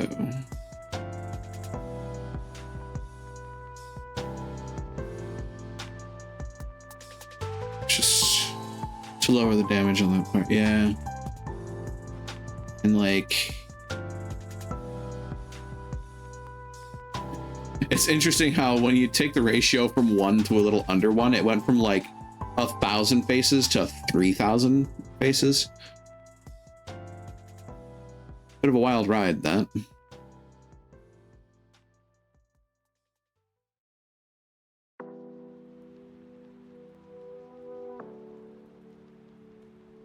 That That looks terrifying. At least to the naked eye. But... oh god, making a seam out of this is going to be a fascinating nightmare, I think. Maybe not, though. It just works. Thank you, Todd Howard. It just works.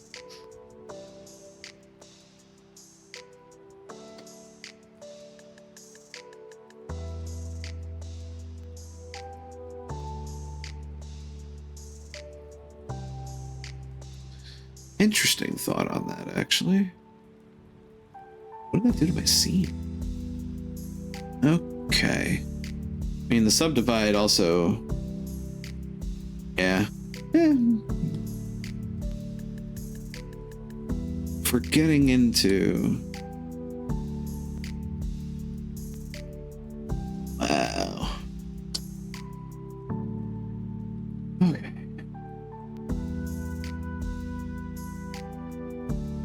That said...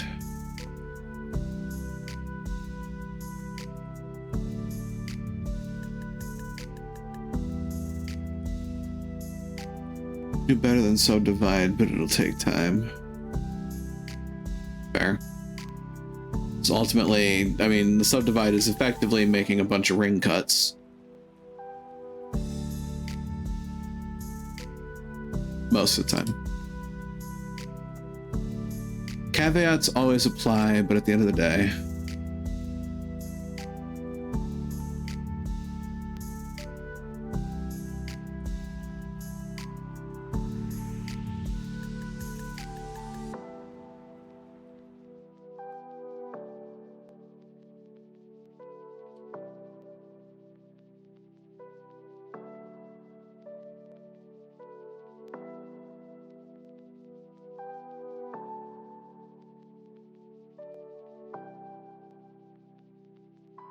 subdivide without inside the hole selected.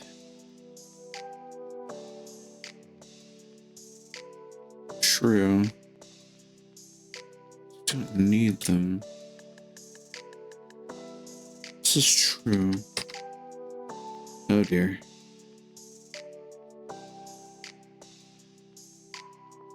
Well, that was fun. Now where am I?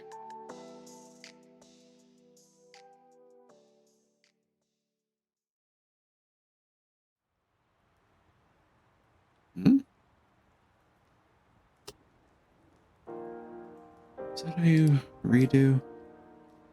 Yeah. So we have the decimate.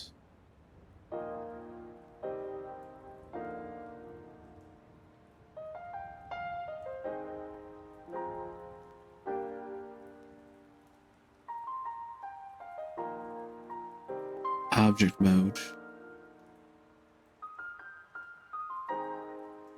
Edit mode. There's the subdivide. So if I stop that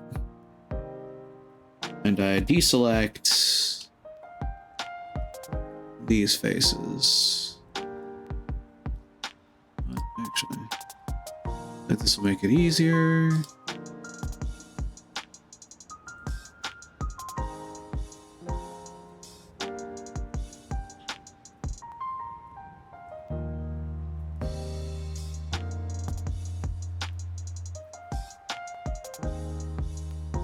Is this the long way to do it? Yes.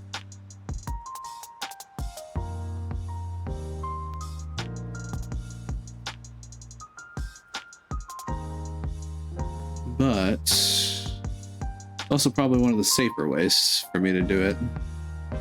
Knowing my inclination.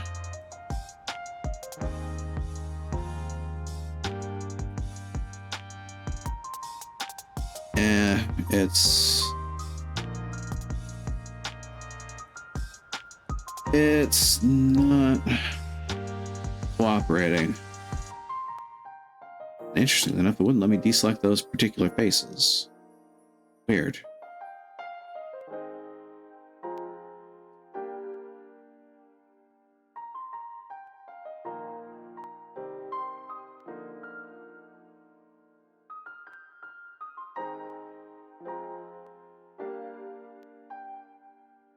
the things I do just because I think I can.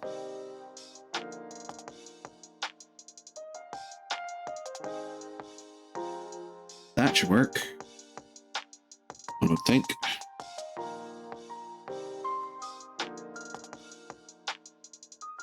I'm curious, where is subdivide? Supposedly an edge.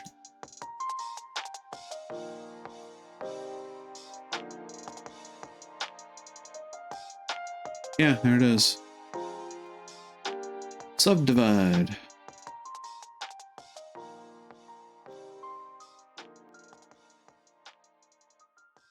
Interesting.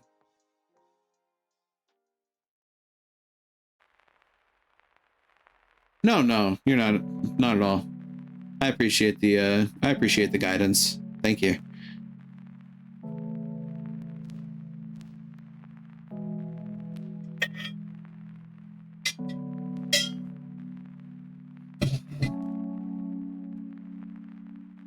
Sorry, I got sidetracked by a notification from some friends.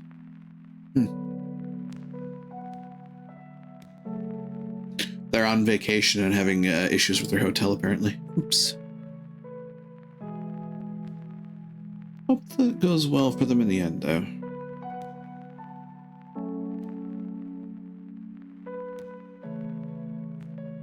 What's interesting to me is that after I did the subdivide, they selected the faces in here again. So I only did the subdivide once before I did the triangulate anyway, so...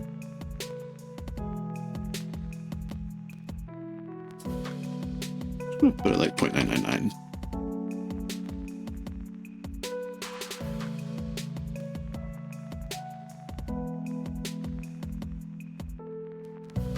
Huh?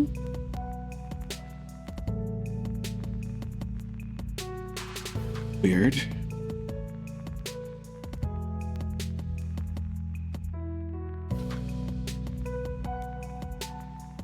The decimate isn't changing my face count anymore.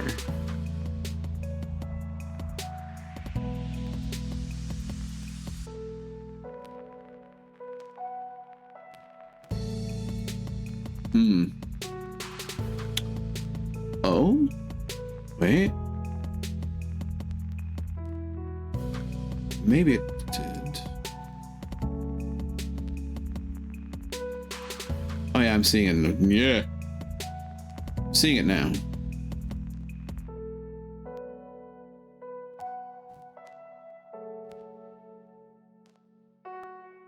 We'll go for it. And then...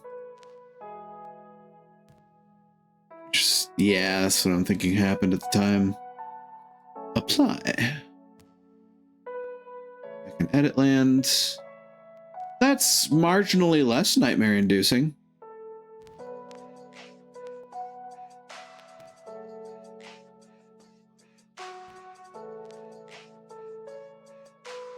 The cylinders did an obvious thing because cylinder.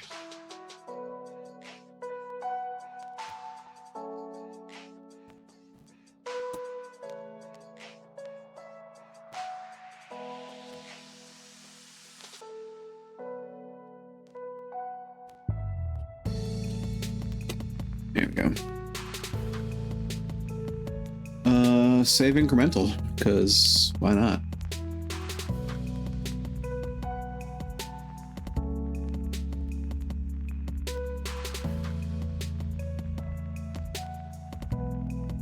It's a little wobbly, but it's my little wobbly.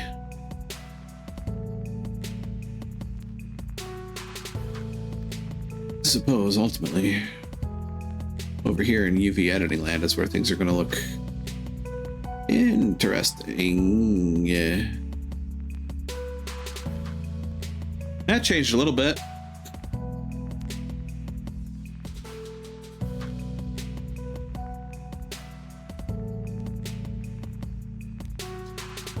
Wonder... I'm curious. Whoa. Yeah, that's not the ticket.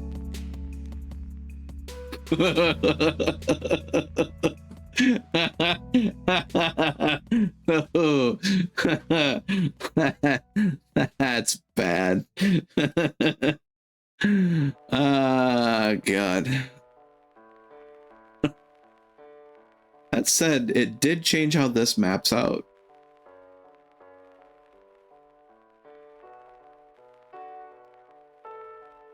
Get a little bit of margin if you do unwrap. A little bit of margin. Otherwise it'll get glitchy during texturing.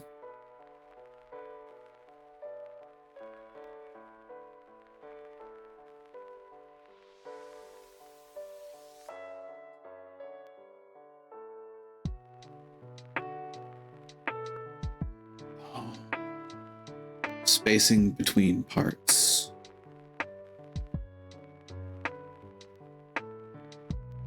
Oh. I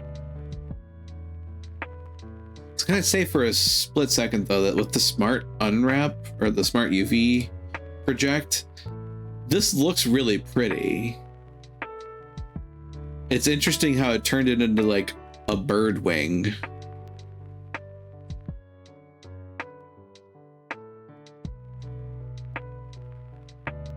Decimate probably killed some of my scene, possibly. Oh, I'm gonna have to redo seams, which with added edges is going to make things fun.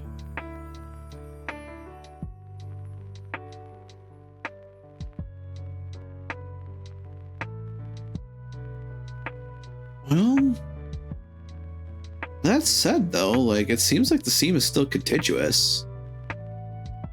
At least from what I can see.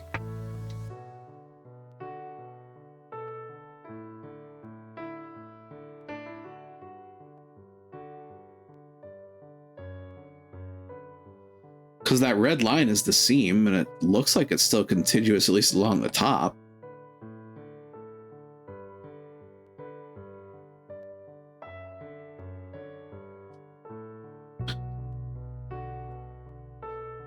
Now an anti-Z.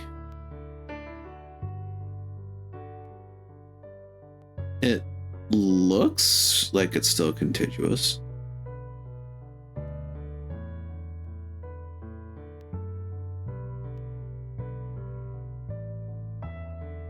Maybe it's pixel ratio.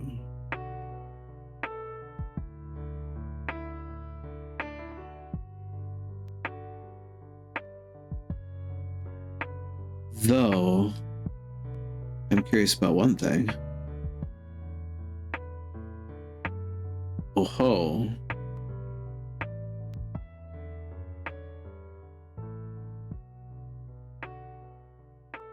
The seam didn't.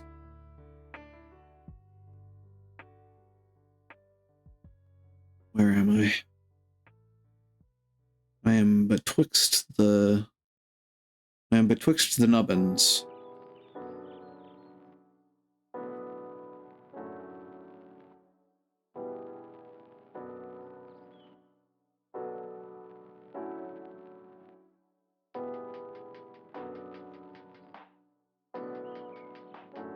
Ooh, that subdivision makes things look interesting on this edge.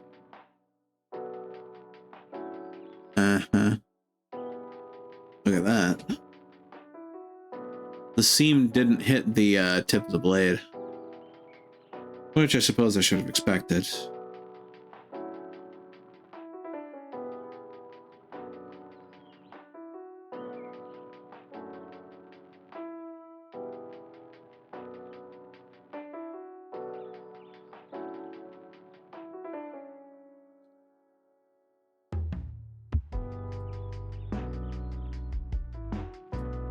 What is edge select? Thank you.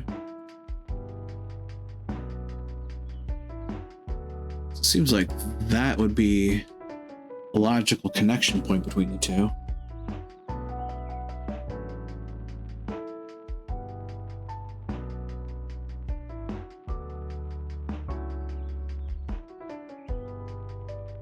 Yeah. So it's a logical connecting line between the two.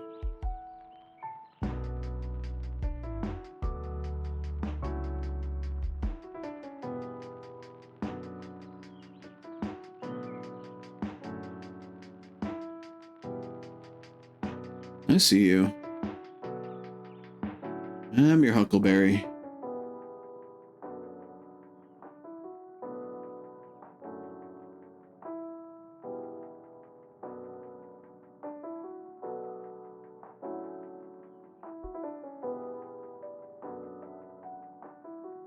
There.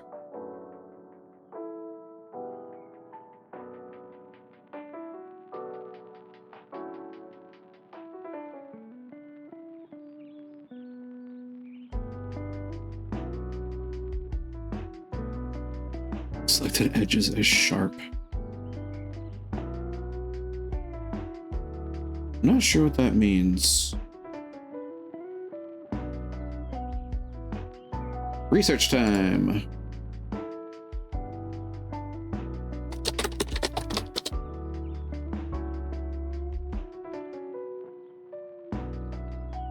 Edge data. Level 8 Mark Sharp. Sharp mark is used by the split normals, the edge split modifier, which are part of smoothing out or customized shading techniques. As seams is a property of edges, and these operators set or unset it for selected ones. It doesn't really help me much.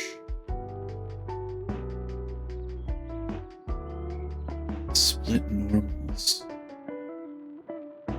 The edge split modifier.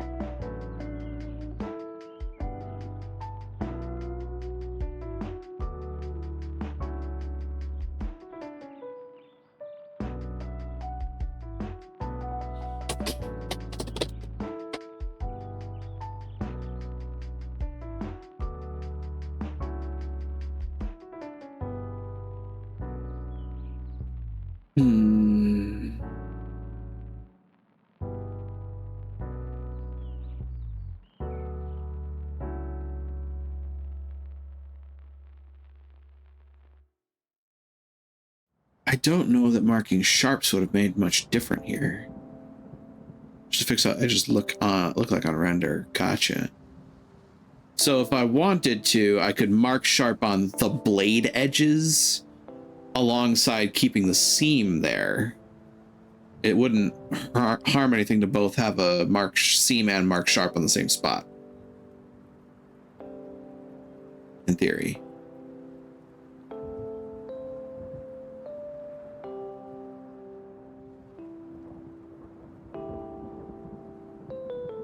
Put that in the seam. Yeah, you can have both. I might look into that later on.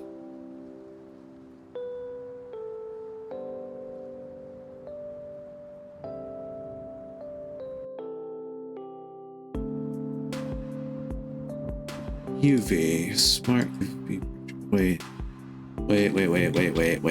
Wait. This is something else that I've learned before the hard way. We'll see if that actually affects smart UV project, but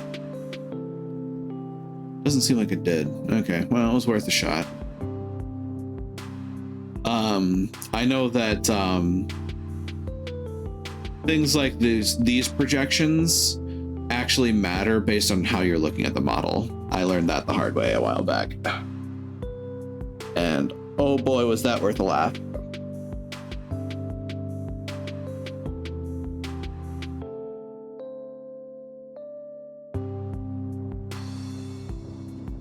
So then,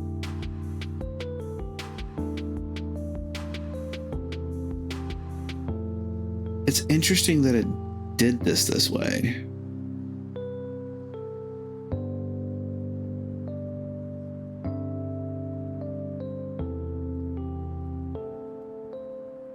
Huh.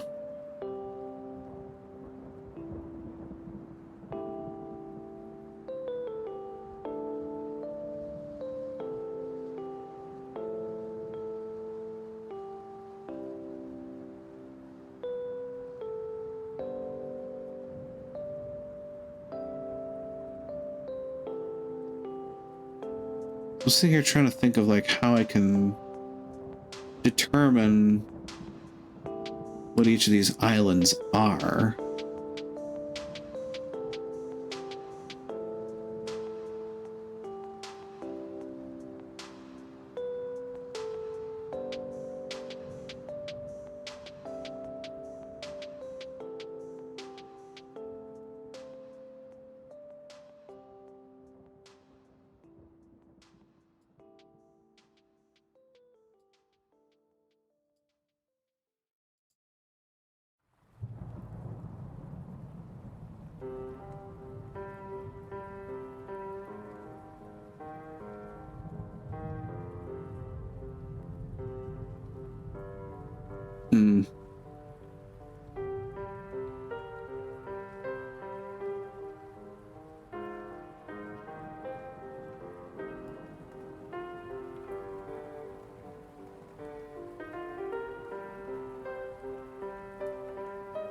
Here's a mode that selects the same faces on both model and UV.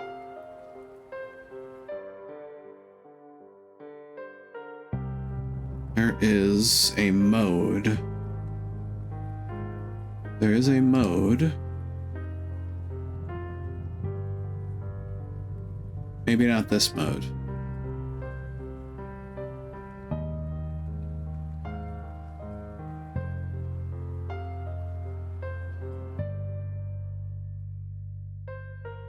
That's not it.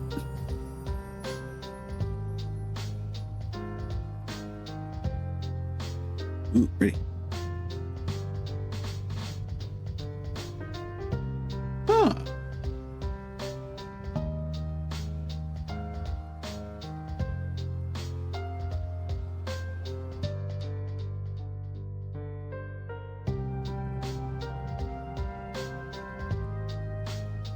Hmm.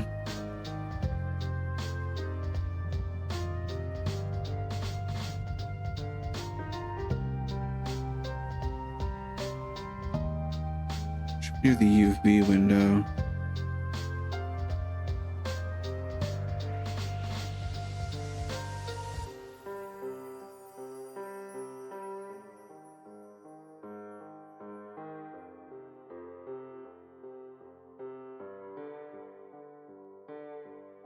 Overlays and customers and outlines. Selectability and visibility?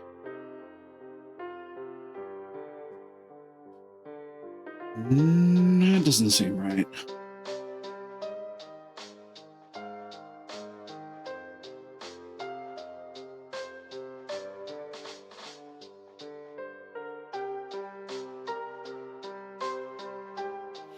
UV window should have a preview how stretched faces of the UV are.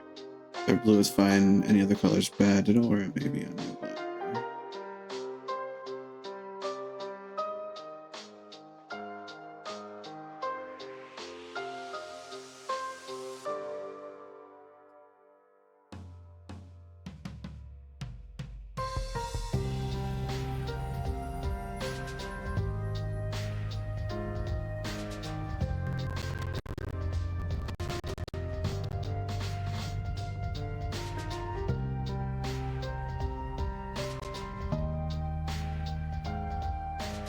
Do you happen to know what it's called in your version of Blender to see if I can find it in the 4.0 documentation?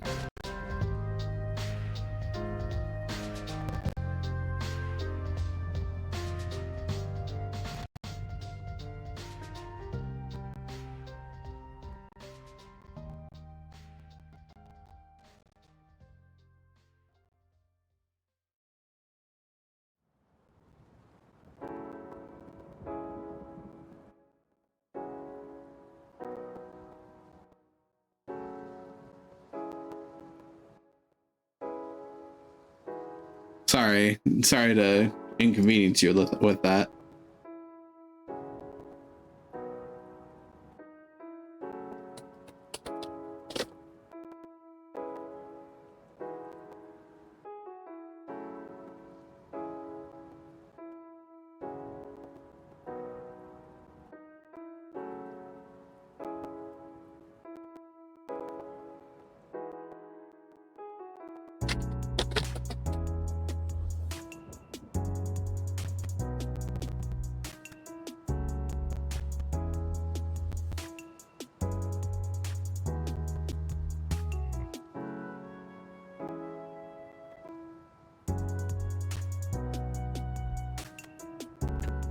Well, keep UV and edit mode mesh in sync.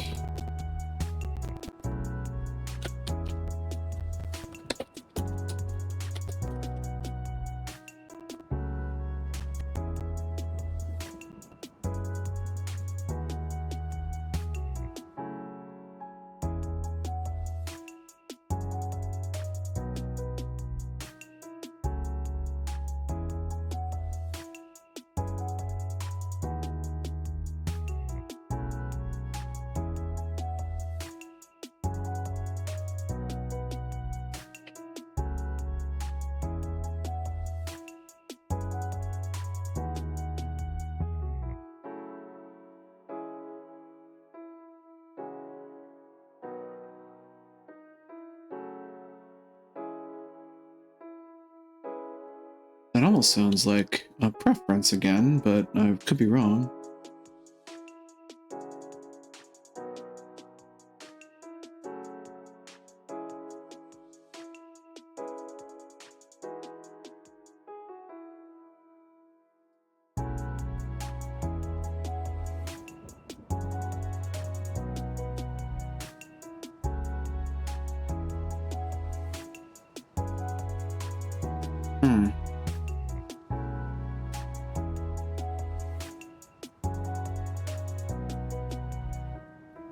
Very simple pool.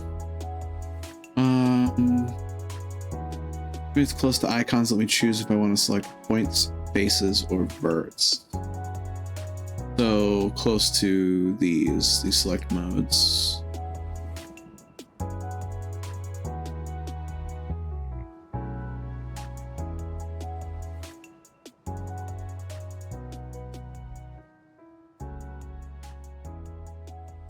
Intersect existing selection, invert existing selection, subtract, extend, set a new selection. That's just selection types.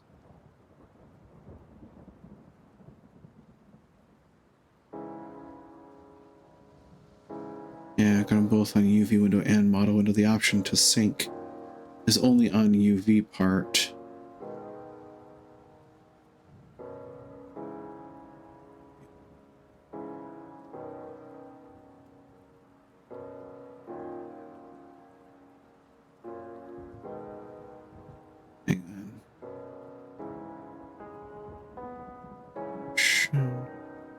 Full UV layout and the selection synchronization was not shown in the view by default upon solution by chance. Super easy when you know how, but starting out you don't, and that makes Blender feel a bit strange and annoying. So this is a super small thing. Is probably a very simple Bool implementation. It'd be nice if you gave us a solution too, but to welcome new Blender users, it would be a super nice feature if it was on by default, instead of having to fiddle around on the internet or buy a chance to figure it out. So to reiterate, keep UV and edit mode mesh. Selection and sync should be, in my humble opinion, on by default. Oh ho. Oh ho. Hold the line.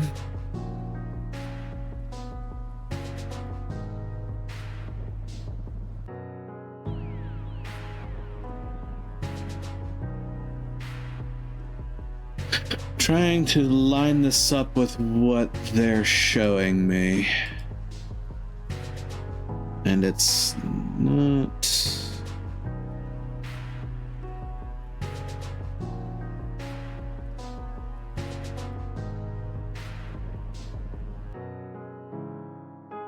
Yeah, it would be a box next to this, but there isn't one.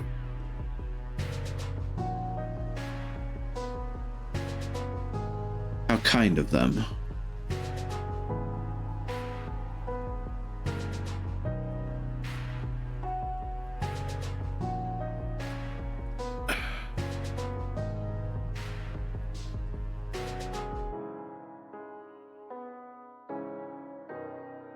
Is this for...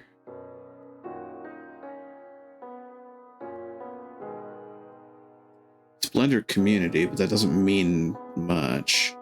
To be honest, maybe anywhere new Blender is the reason why I didn't switch. Nothing's even close to where it's been.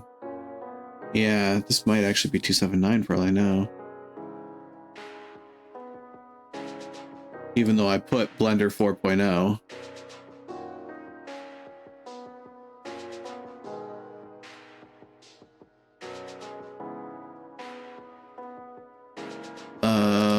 Hold on.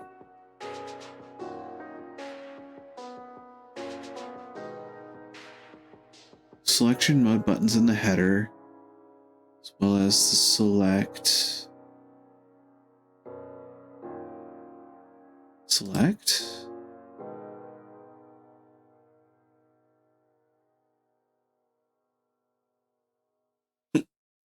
Select random. Okay. I suppose.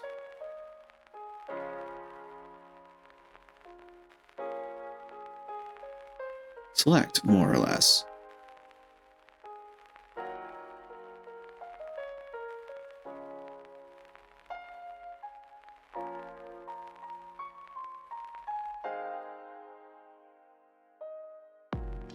Merge vertices. No.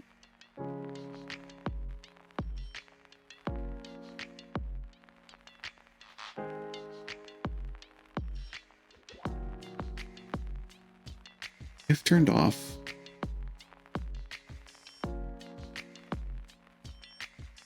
If turned on. Okay, but how does one turn on the sync selection?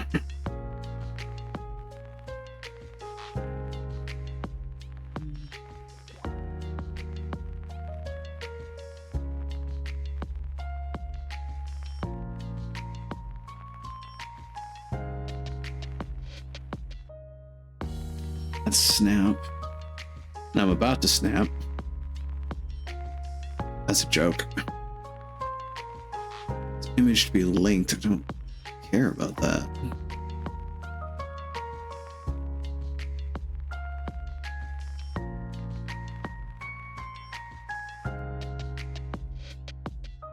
I mean, sync selection seems like the answer, but it doesn't tell me how to activate sync selection.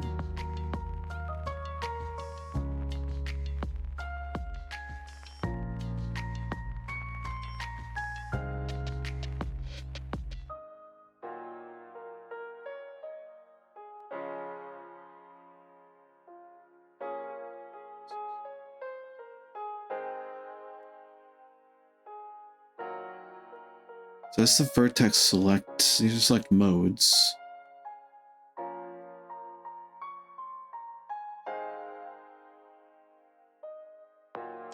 Where is sync selection? That's editor type.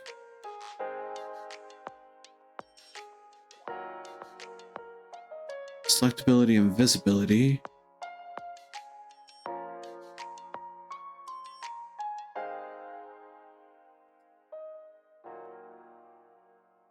Show overlays. No. Mesh edit mode. No. Toggle X-ray. These are viewport types.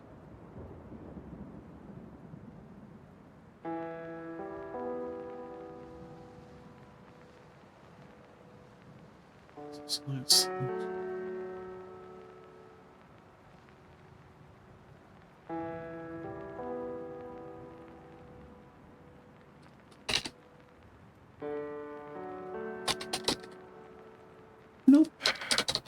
It's not showing up in search either.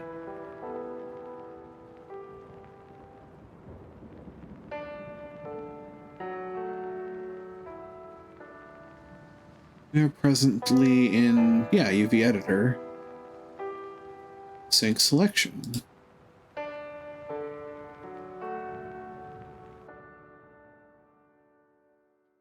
Faces. Only available sync selection is disabled. If sync selection is enabled, you can hold shift and click in selection mode. How do you enable sync selection?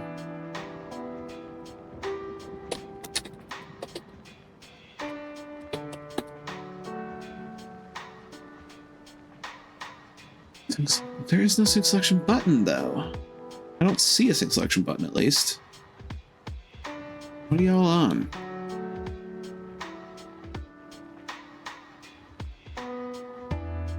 It's not under that.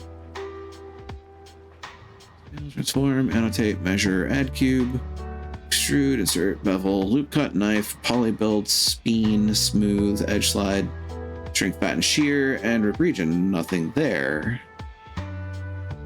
Auto merge vertices is not what I'm looking for.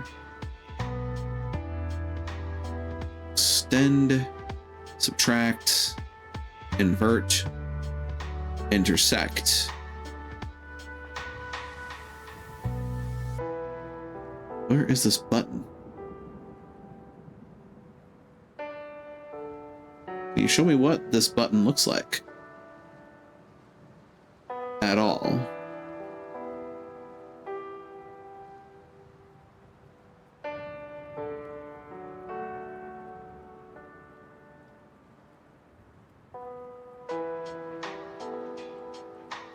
Silk selection.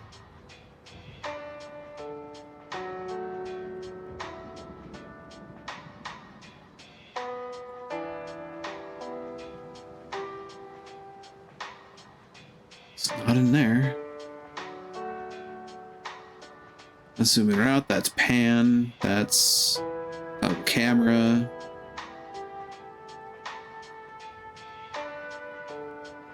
I mean, it'll benefit me to find this. Just, you know, once I find it, they're going to take me away. Haha, hee hee, ho ho.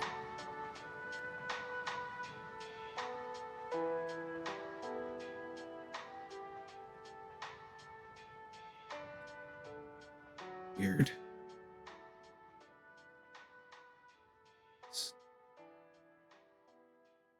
What do you do overall on the channel? Typically I'm a variety streamer. More often than not I'm playing games. Thanks for the question, actually. It's a nice distraction. Tomorrow, for example, I will be playing some more Persona 3 Reload. And then Wednesday, my next time streaming, I'm going to be trying an interesting little experiment. I'm going to be putting together an Archipelago multi-world of all the games that I play for Archipelago in general. And I'm going to see if I can just, you know, play through all of the games and link them together and, you know, solve the puzzle of beating each of the games in turn.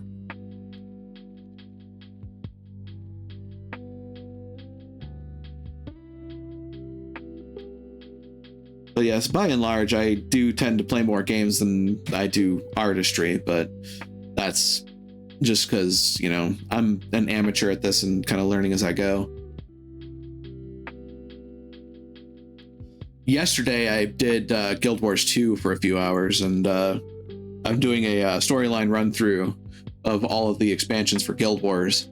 So I started at the very beginning of the game and have now made it through what amounts to 4 expansions, 4 mini expansions, and a newly dropped expansion, and I'm like halfway through that newly dropped expansion at the end of the game. So I've been at it for a while.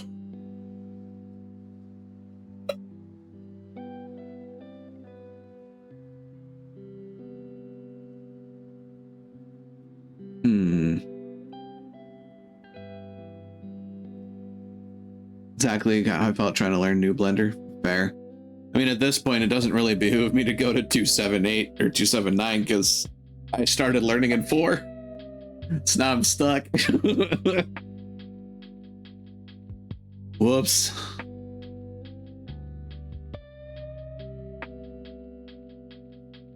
What does this button look like? Can you give me a picture?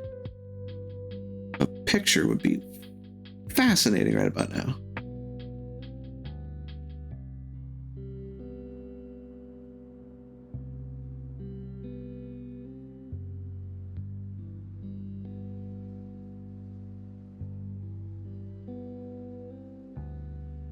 Like, they seem to suggest that the functionality still exists, but I have no clue where.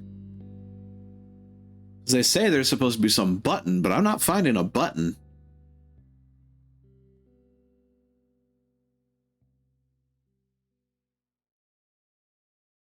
Wait.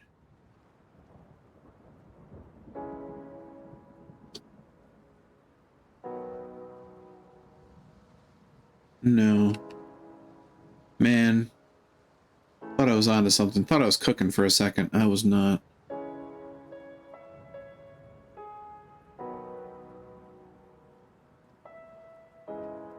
Eh? But that's not...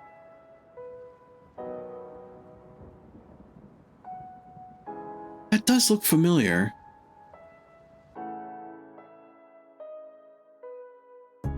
Why does that look familiar?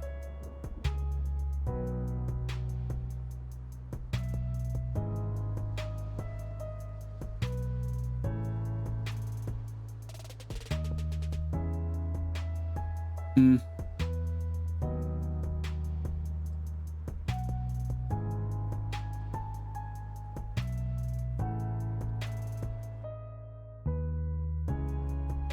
Is there something I'm missing somewhere? I mean, obviously.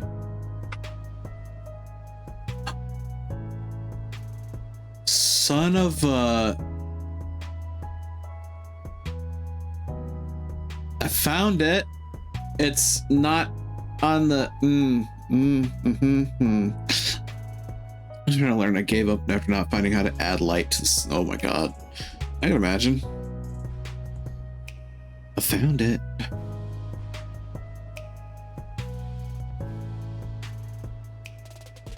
Oh, interesting. Does that get rid of select island? Oh, it does. Weird. I don't see how that would have been a problem. Ooh. Certainly showing off the stretch, though.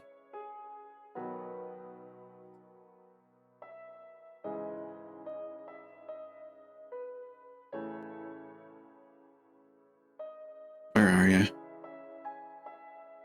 Ew. Some of this is not going to look pretty, is it?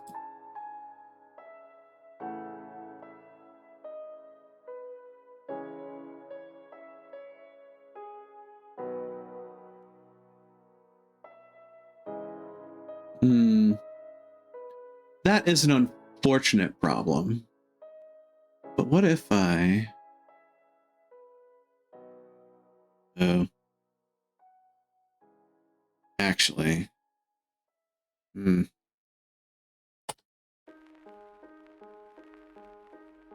think if I just select that and then... That sucks. So if I deselect, then it's just gonna... Yeah. Well... I suppose... what they would be expecting me to do is this. A drag select, which... Whoa! So that's how this thing is selecting how to project this? That seems...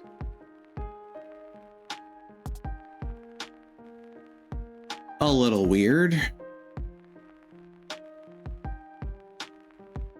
I mean, it respected the seam. I'll give it that. Because we're willing to bet that if I... Yeah. There'll be a selection of one of these wings that'll be similar to that selection on the other side here. But apparently not identical, because there's nothing that I can see that's precisely identical to that selection. I'm curious, what is this?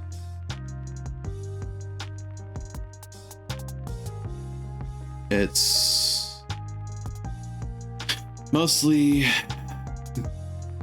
the interiors of the cylinders.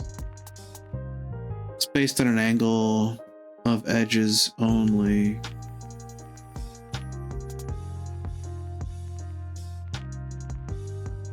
Smart UV.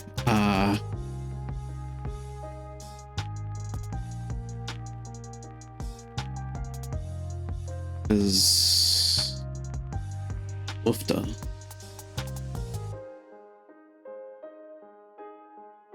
Would there be a way to fiddle with this? Make it... Ooh, you know what? Now I understand what was being said before about giving it some margin.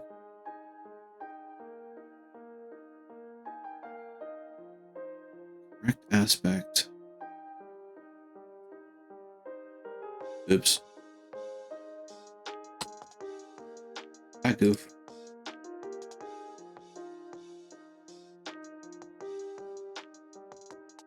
That's nifty. Probably more margin than they needed. By a wide margin. Oh god. That definitely paints things in a new light.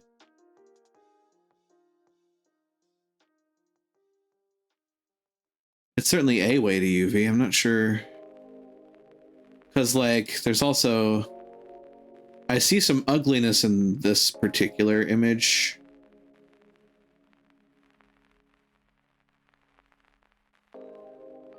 Because, like, it seems to overlap two different things here. And, like, that's the thing that's got me a little concerned, I think.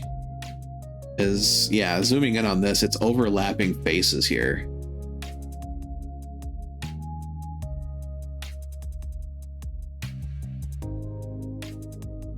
Which strikes me as kind of odd.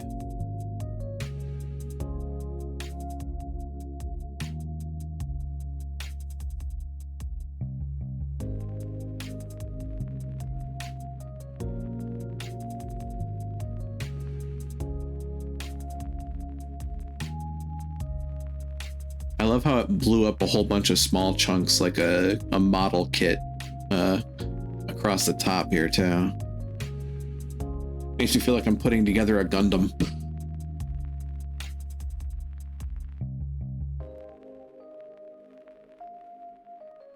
Seams around. So I do need to seam these cylinders, these cylinder holes.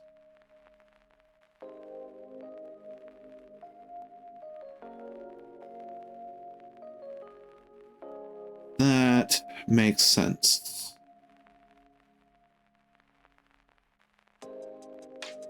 And these, I think I would want to theme both ways, both sides.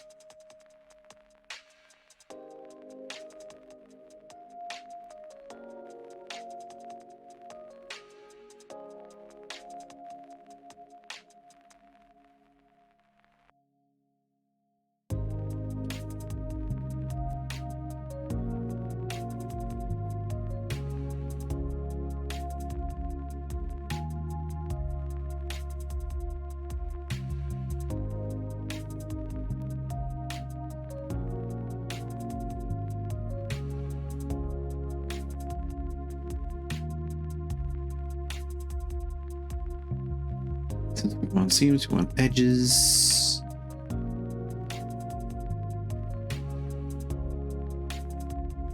Oh, heavens to mercy.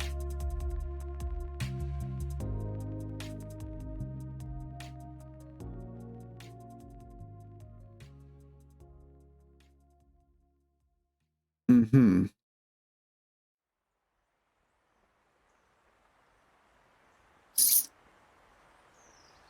God, how do I make this less of a headache?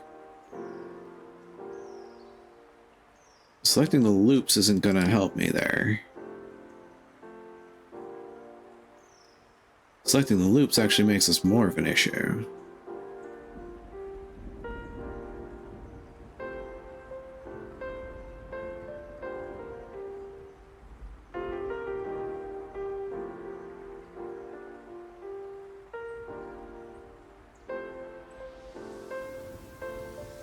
Also, there's a lot of small pieces here. I'd love to be able to say that I'm getting closer to this thing, but I'm not.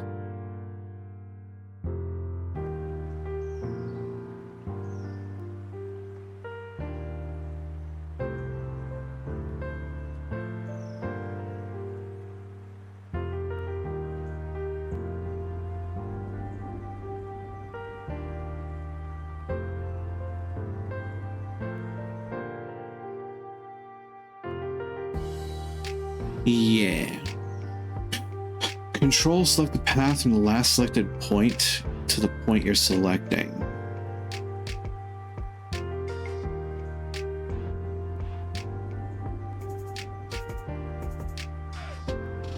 Yikes.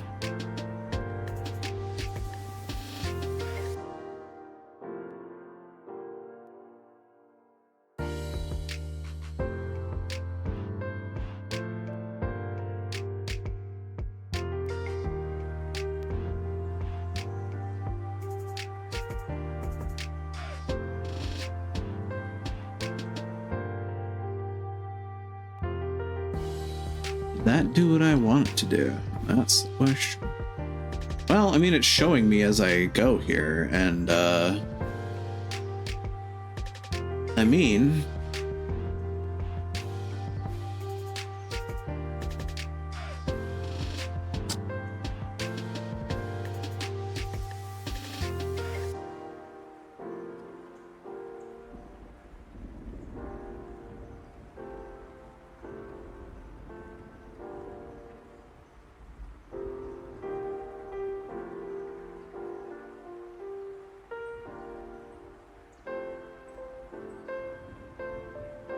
Hmm.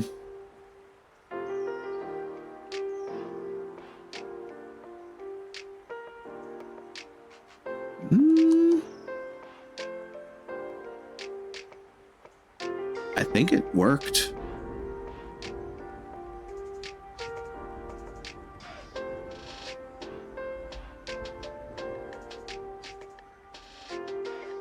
I'm gonna pray.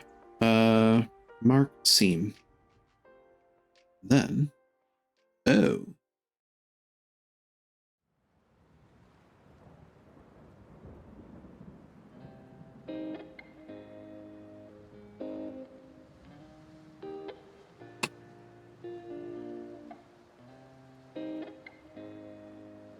You do not just select that bit, thank you.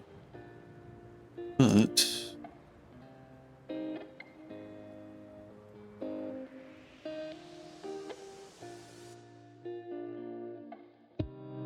there. Does that look right? Seems right. Seems right. Get it? I'm an idiot.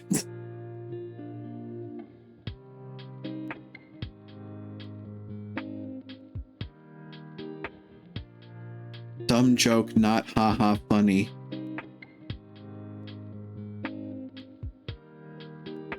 Streamer told not to quit day job. Accepts advice.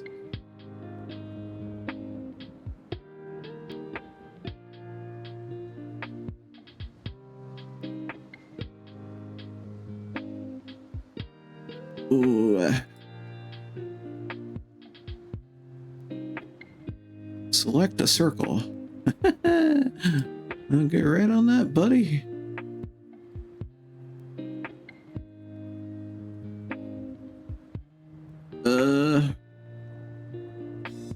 Start roughly there.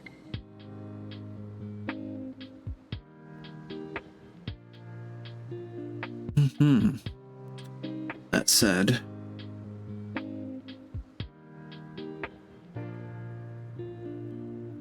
I think it should just be the two of yous, right?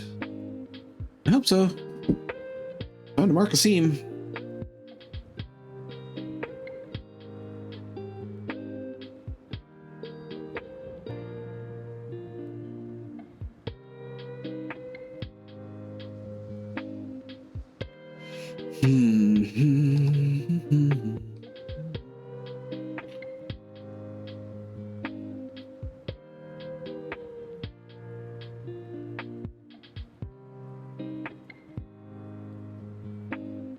I could make this slightly less headachy for myself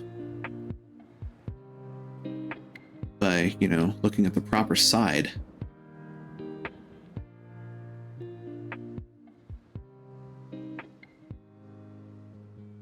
What's that? Make life easier for myself? Never.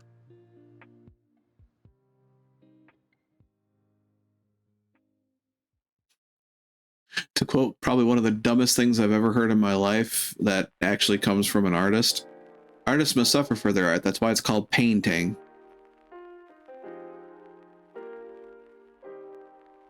Again, seriously, probably one of the dumbest freaking things I've ever heard.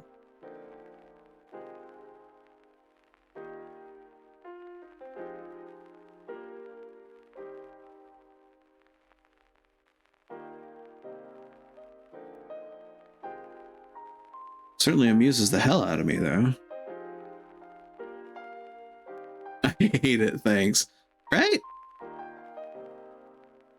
It's the dumbest thing, right? Because it's both a pun and absolutely terrible. because it's effectively saying that artists must always be in, suffering, which is stupid. Artists do not have to suffer to create art. Pathos is an inspiration, but it's not what makes art art. This is actually entirely what Yosuke's social link is about in Persona 5. Like, finding true beauty is not, finding pain and throwing it on the canvas. It's finding the message of the piece that you want to make. And that could be complex or it can be simple. What was I doing again? Oh yeah, I'm making a seam. Ta-da. Now then. Let's select all the things. Select all the things. Smart project. I love the painting, but yeah, it's certainly a good pun. It's just the person that said it is not a kind person. And like that, we've at least changed things a little bit here. That's cool.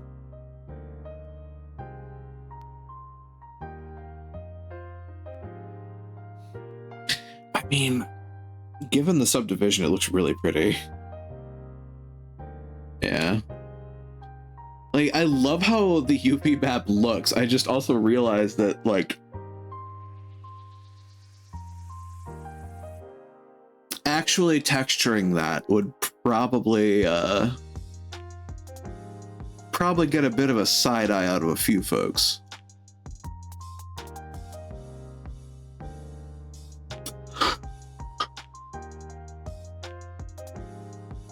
It's like,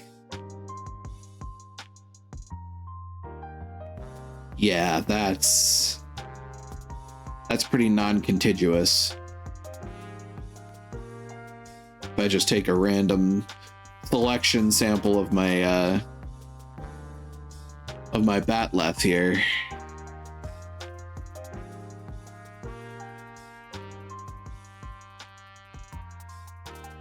Even looking at just the tip of the blade, like, it's a bit non-contiguous. Like I said before. Interesting, though. I'm curious. What does that look like mirrored? Not necessarily mirrored, but you get what I mean. Okay. That certainly helps me put things into a bit of perspective. That, like, these are the sides of the blade. And this is the edge of the blade.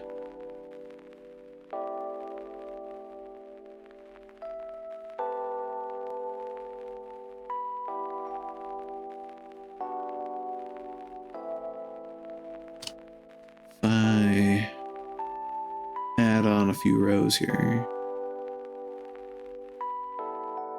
Yeah. I'm getting a bit of an idea of what it looks like, at least, but man, applying a texture to that's gonna look wonky.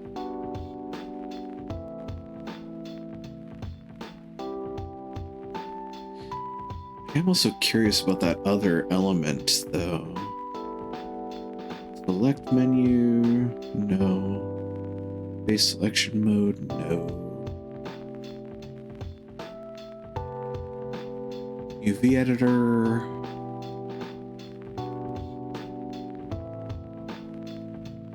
Compositor? Did I see that right? Yeah, compositor. Texture node editor, geometry node editor. Huh. Ooh. I'm getting into something I probably shouldn't. I'm gonna go back to safety.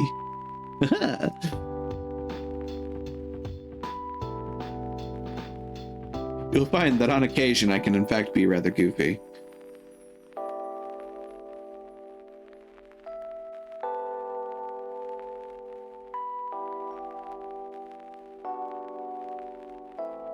So what are you? What are you?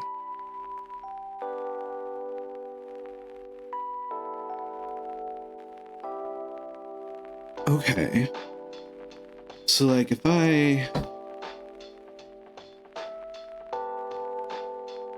I'm imagining this.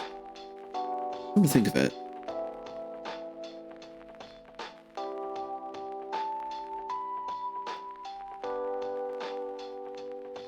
This isn't going to change anything, is it? Well, if I didn't, completely flub that. Or UV project, yeah, it keeps the same stuff, no matter where you're looking at it from.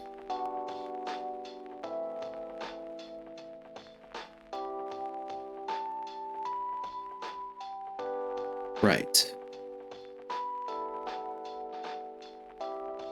This has certainly put me in an interesting spot.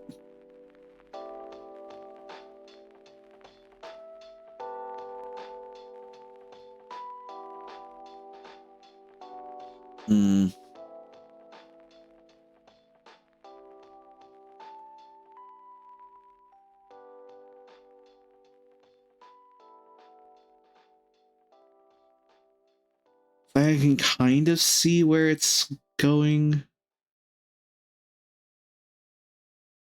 It's effectively this point. If I go down to the vertex, effectively,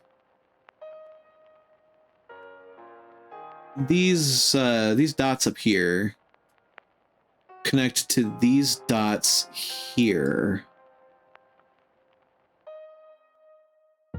on the other side.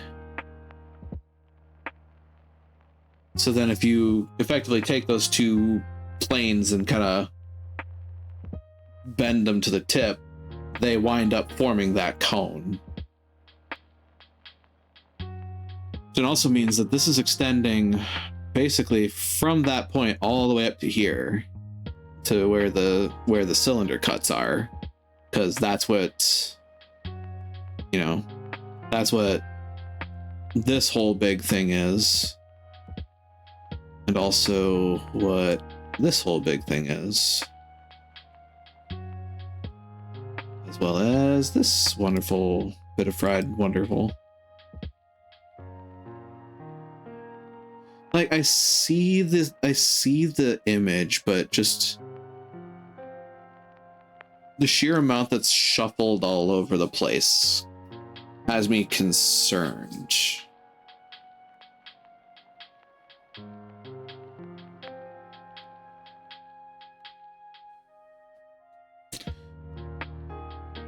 It's certainly a UV map. I just wonder if it's the sort of UV map that like somebody would want to go with, or if they would want something a bit less exploded. Normal unwrap's not smart now. Yeah, that is true. And I tried that earlier to some rather comedic results, but I didn't have those other seams there before. Yeah, I mean, it's going off of defined seams, which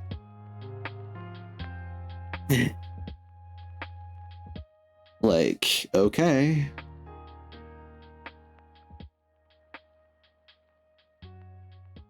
Knowing that, this is likely that half, yep, that's the half circle thing here. Also, cheeky. Looks like it didn't get everything, which annoys me.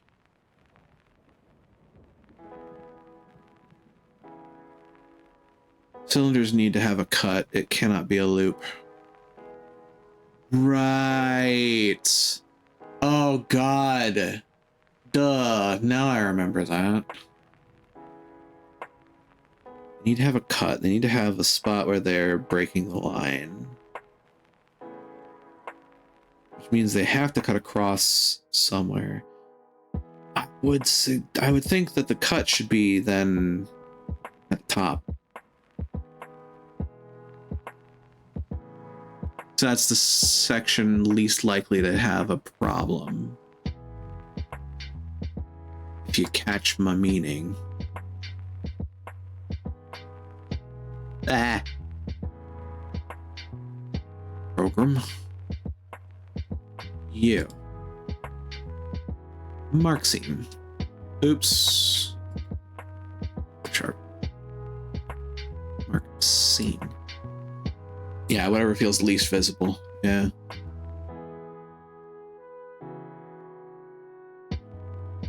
I did it again. Like somewhere along the top here.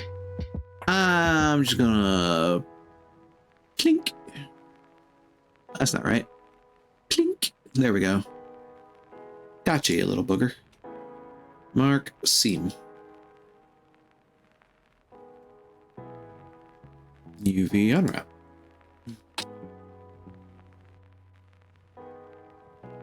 So that helps with those. That's cool. So the cylinders are now more properly unwrapped, I surmise.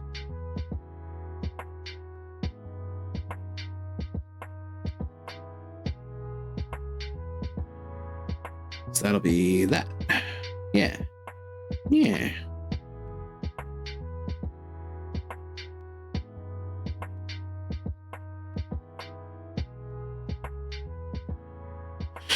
There may be some weirdness in there, but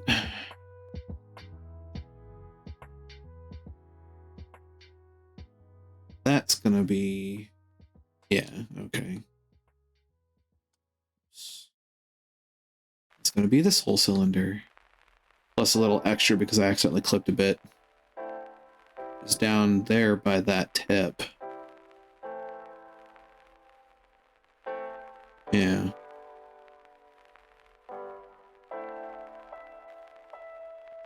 So we have the global, you know, giant theme here, which, okay.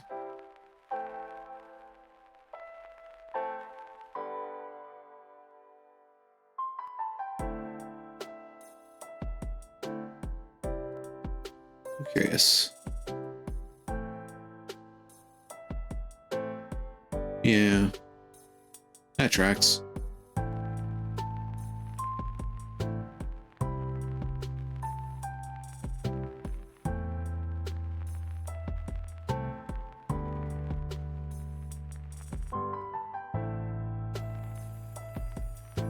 Certainly interesting.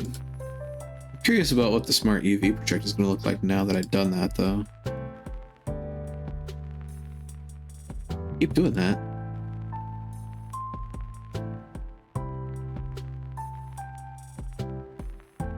I feel like there's a difference. Not in the wings, but like in the cylinders and the holes. I think they changed it a bit. So I'm curious, what the heck are you? What are these little divots? Where are you?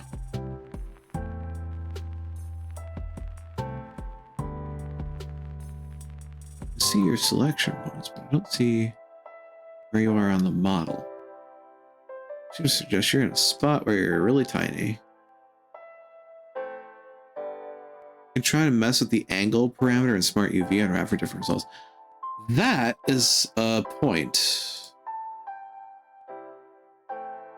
What happens if I make you smaller? We'll go to 50. I'm feeling saucy.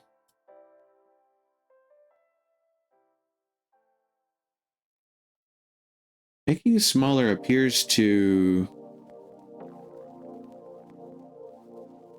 Well... Now we need to do counter. Start at 66, we'll go 70. No. 75. Go big or go home.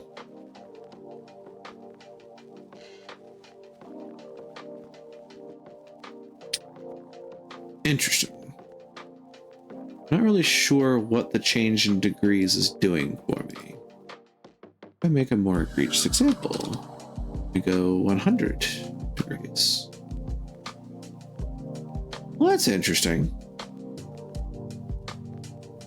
I think that's leading to bigger, more contiguous chunks. Ah, it also can't go above 90, apparently. Lower for more projection groups, higher for less distortion. Gotcha. Gotcha. So if I say 5 degrees, then...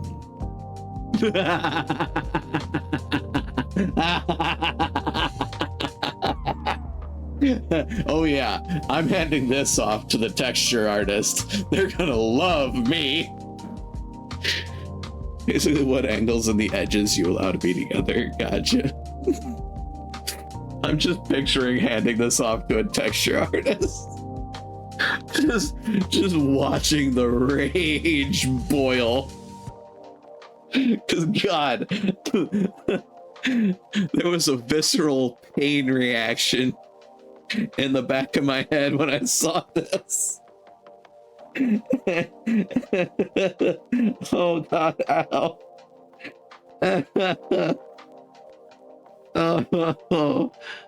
Oh. Why? Ooh. Oh man. Oh geez. Okay. Ooh. The area weight projections vector by faces with larger areas. Wait a minute. Hold on.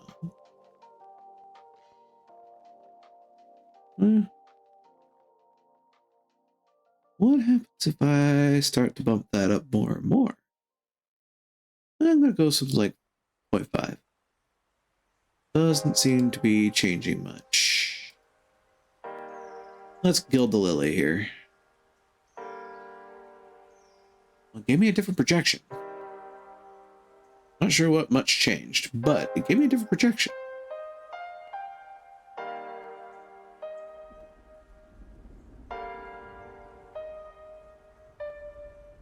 Oh, that would, yeah. Because if you allowed them to be obtuse, then... Oh, wow, yeah, that would be a problem. Yeah, now I see why they limit it to 90 or less. And actually, they limit it to less than 90. Because right edge would also be kind of a problem to a degree.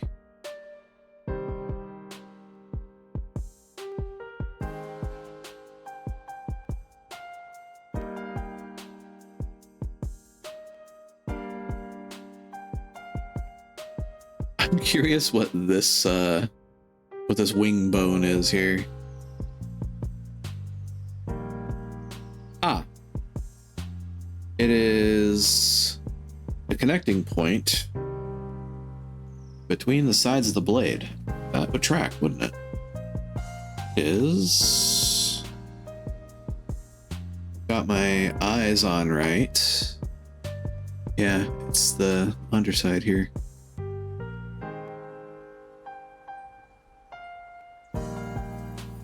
That's interesting.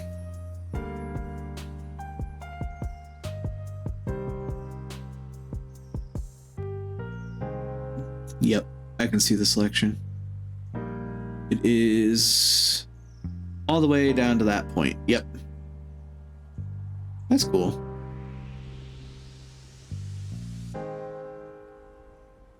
So at least I'm seeing what it's doing. If I select this...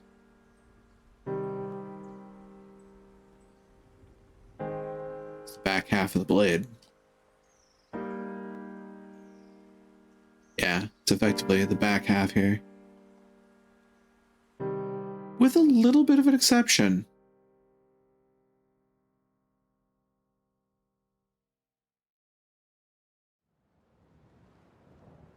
If I then select this, then, yeah, it's still a kind of an odd cluster, but I don't think the smart UV is going to get me precisely where I need to go, sadly. What are you? You're the top, aren't you?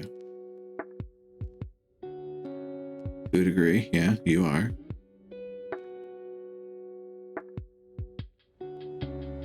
All these little moving parts are ancillary pieces between.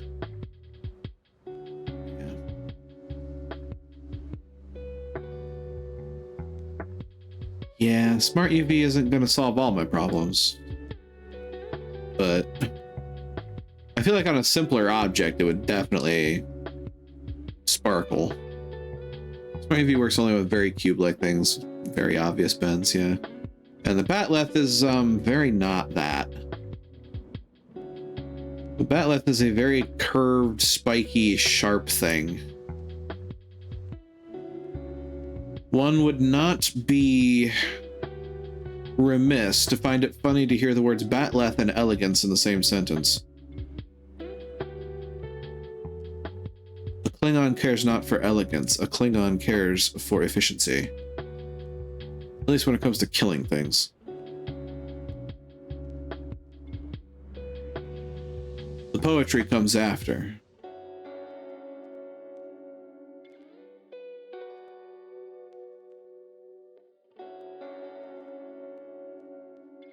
And let's be honest, Klingon poetry is not typically flowery so much as boastful.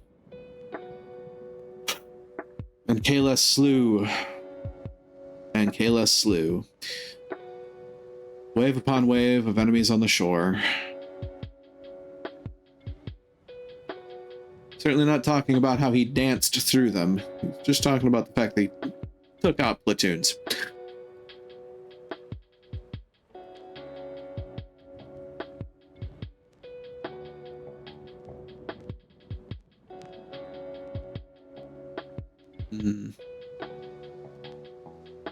Do I feel like being a Chaos Gremlin? I feel like being a Chaos Gremlin. Let's be a Chaos Gremlin.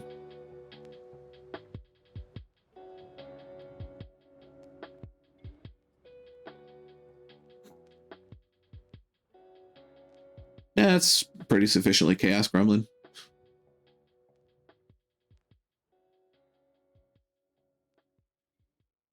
Okay, I'll undo that. Yeah, because, like, I might be able to cube project a face at a time. Maybe.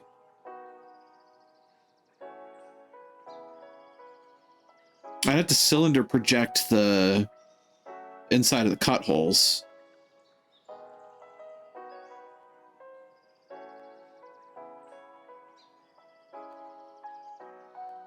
Yeah. Hybrid projections make things fun. Anyway, I am actually well beyond my time here, so acquisite save incremental. Alright. With that, I am going to bring us back here. Well, make sure that things are saved and closed up before we close up shop for the night. And thank you, by the way, for bearing with me and hanging out for a while, chatting, talking shop, and helping me out with some stuff. I very much appreciate that. Thank you very much. And, well, for what it's worth at this point, considering the situation, because you helped me out like that, I'm going to go ahead and give you a second shout out. Give you the official one from Twitch alongside that. All right, so thank you everybody for joining me on the adventure for the evening. I certainly hope you've enjoyed your time. And as always, if you have, don't forget, of course, to follow along and spread the word. I always hope to grow the community, and I certainly hope that it's been fun to watch me, well, learn a fair bit more about Blender and realize that there are some extra bits and bobs that I don't know the existence of. And I may have to find some time and network with some fellow Blender users and see what knowledge they can give me and help me hunt down. Beyond that, though, I am on Twitter. I save my VODs up to YouTube for safekeeping. I have a Discord server, and I'm on a host of social medias. The links to those are in the bio under the stream, as well as my wonderfully done socials command. Let's make sure I do that right. There we go. Which gets you everything everywhere all at once. And finally, to those who chat, I appreciate you. To those who lurk, I appreciate you. And to those who watch the VODs, I appreciate you. And I certainly hope that I can see you here live someday, should the opportunity ever arise. And with that, let's find our raid target for the evening. And make sure, as usual, that our list is up to date, because Twitch API is like that. Twitch API does that a lot. Prax Purge is doing Dead by Daylight. Sash is doing Pacific. Oh, we could go to Sash for Pacific Drive. Pacific Drive is an interesting little game, and I'm tempted to get into it potentially at some point. Techie's doing the Tartarus Key. Taz and Tag's doing GTFO. What else we got in here? There are a large amount of folks doing Helldivers, which is another game that I've considered getting into. I've effectively just kind of been waiting for the dust to settle from the fact that, an indie, or not necessarily an indie, but a small development company with a, tiny little PlayStation game that people thought was neat opened up to a wider audience, and that audience exploded. Long story short, the folks that did Helldivers 2 were not expecting to be as popular as they were, and as a result, the netcode for their game was kind of not expecting the load that it got, and, well, people were having trouble connecting for a bit. But they have been working on that since, so I certainly hope that they find an opportunity to give people a hell of a vacation afterwards, because it's going to be stressful for them. Story time aside, let's see, what do we got? Well, we've got our higher number folks, and my list keeps dropping me to the bottom, and it's starting to bother me. We've got our higher number of folks doing things like VR chat, games, and demos. Someone's doing 7 Remake, not Rebirth. Interesting. We're not into Rebirth yet. I'm not either, because I got it on Steam, and I need to wait for that, unfortunately. We've got the Brew Barons. I'm not sure I know what that is. Ooh, Demibun's doing Chillizart. Chillizart is a really good horror developer.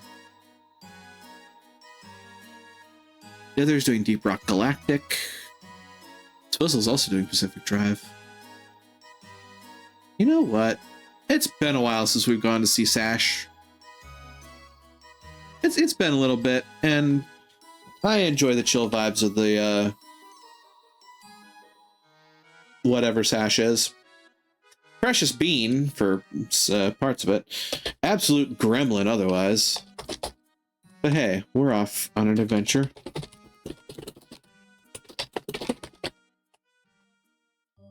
Here is our raid message for the evening, folks. Feel free to copy it up and paste it down as we make our way over to Sash. Absolute treasure, wonderful bean, absolute cryptid, wonderful goblin. There are several ways to give information about what Sash is about. And again, they are playing Pacific Drive, so given the chaos that may ensue, I hope we all have fun either way. Well, the doors are open, the portal is shining in the distance. Now say to you all once more, be you denizens, be you hunters, be you visitors, thank you all for joining me here once again in Daemona Marina. Now let's go greet another, shall we? Take care out there, and try to be a light in the darkness when you can be.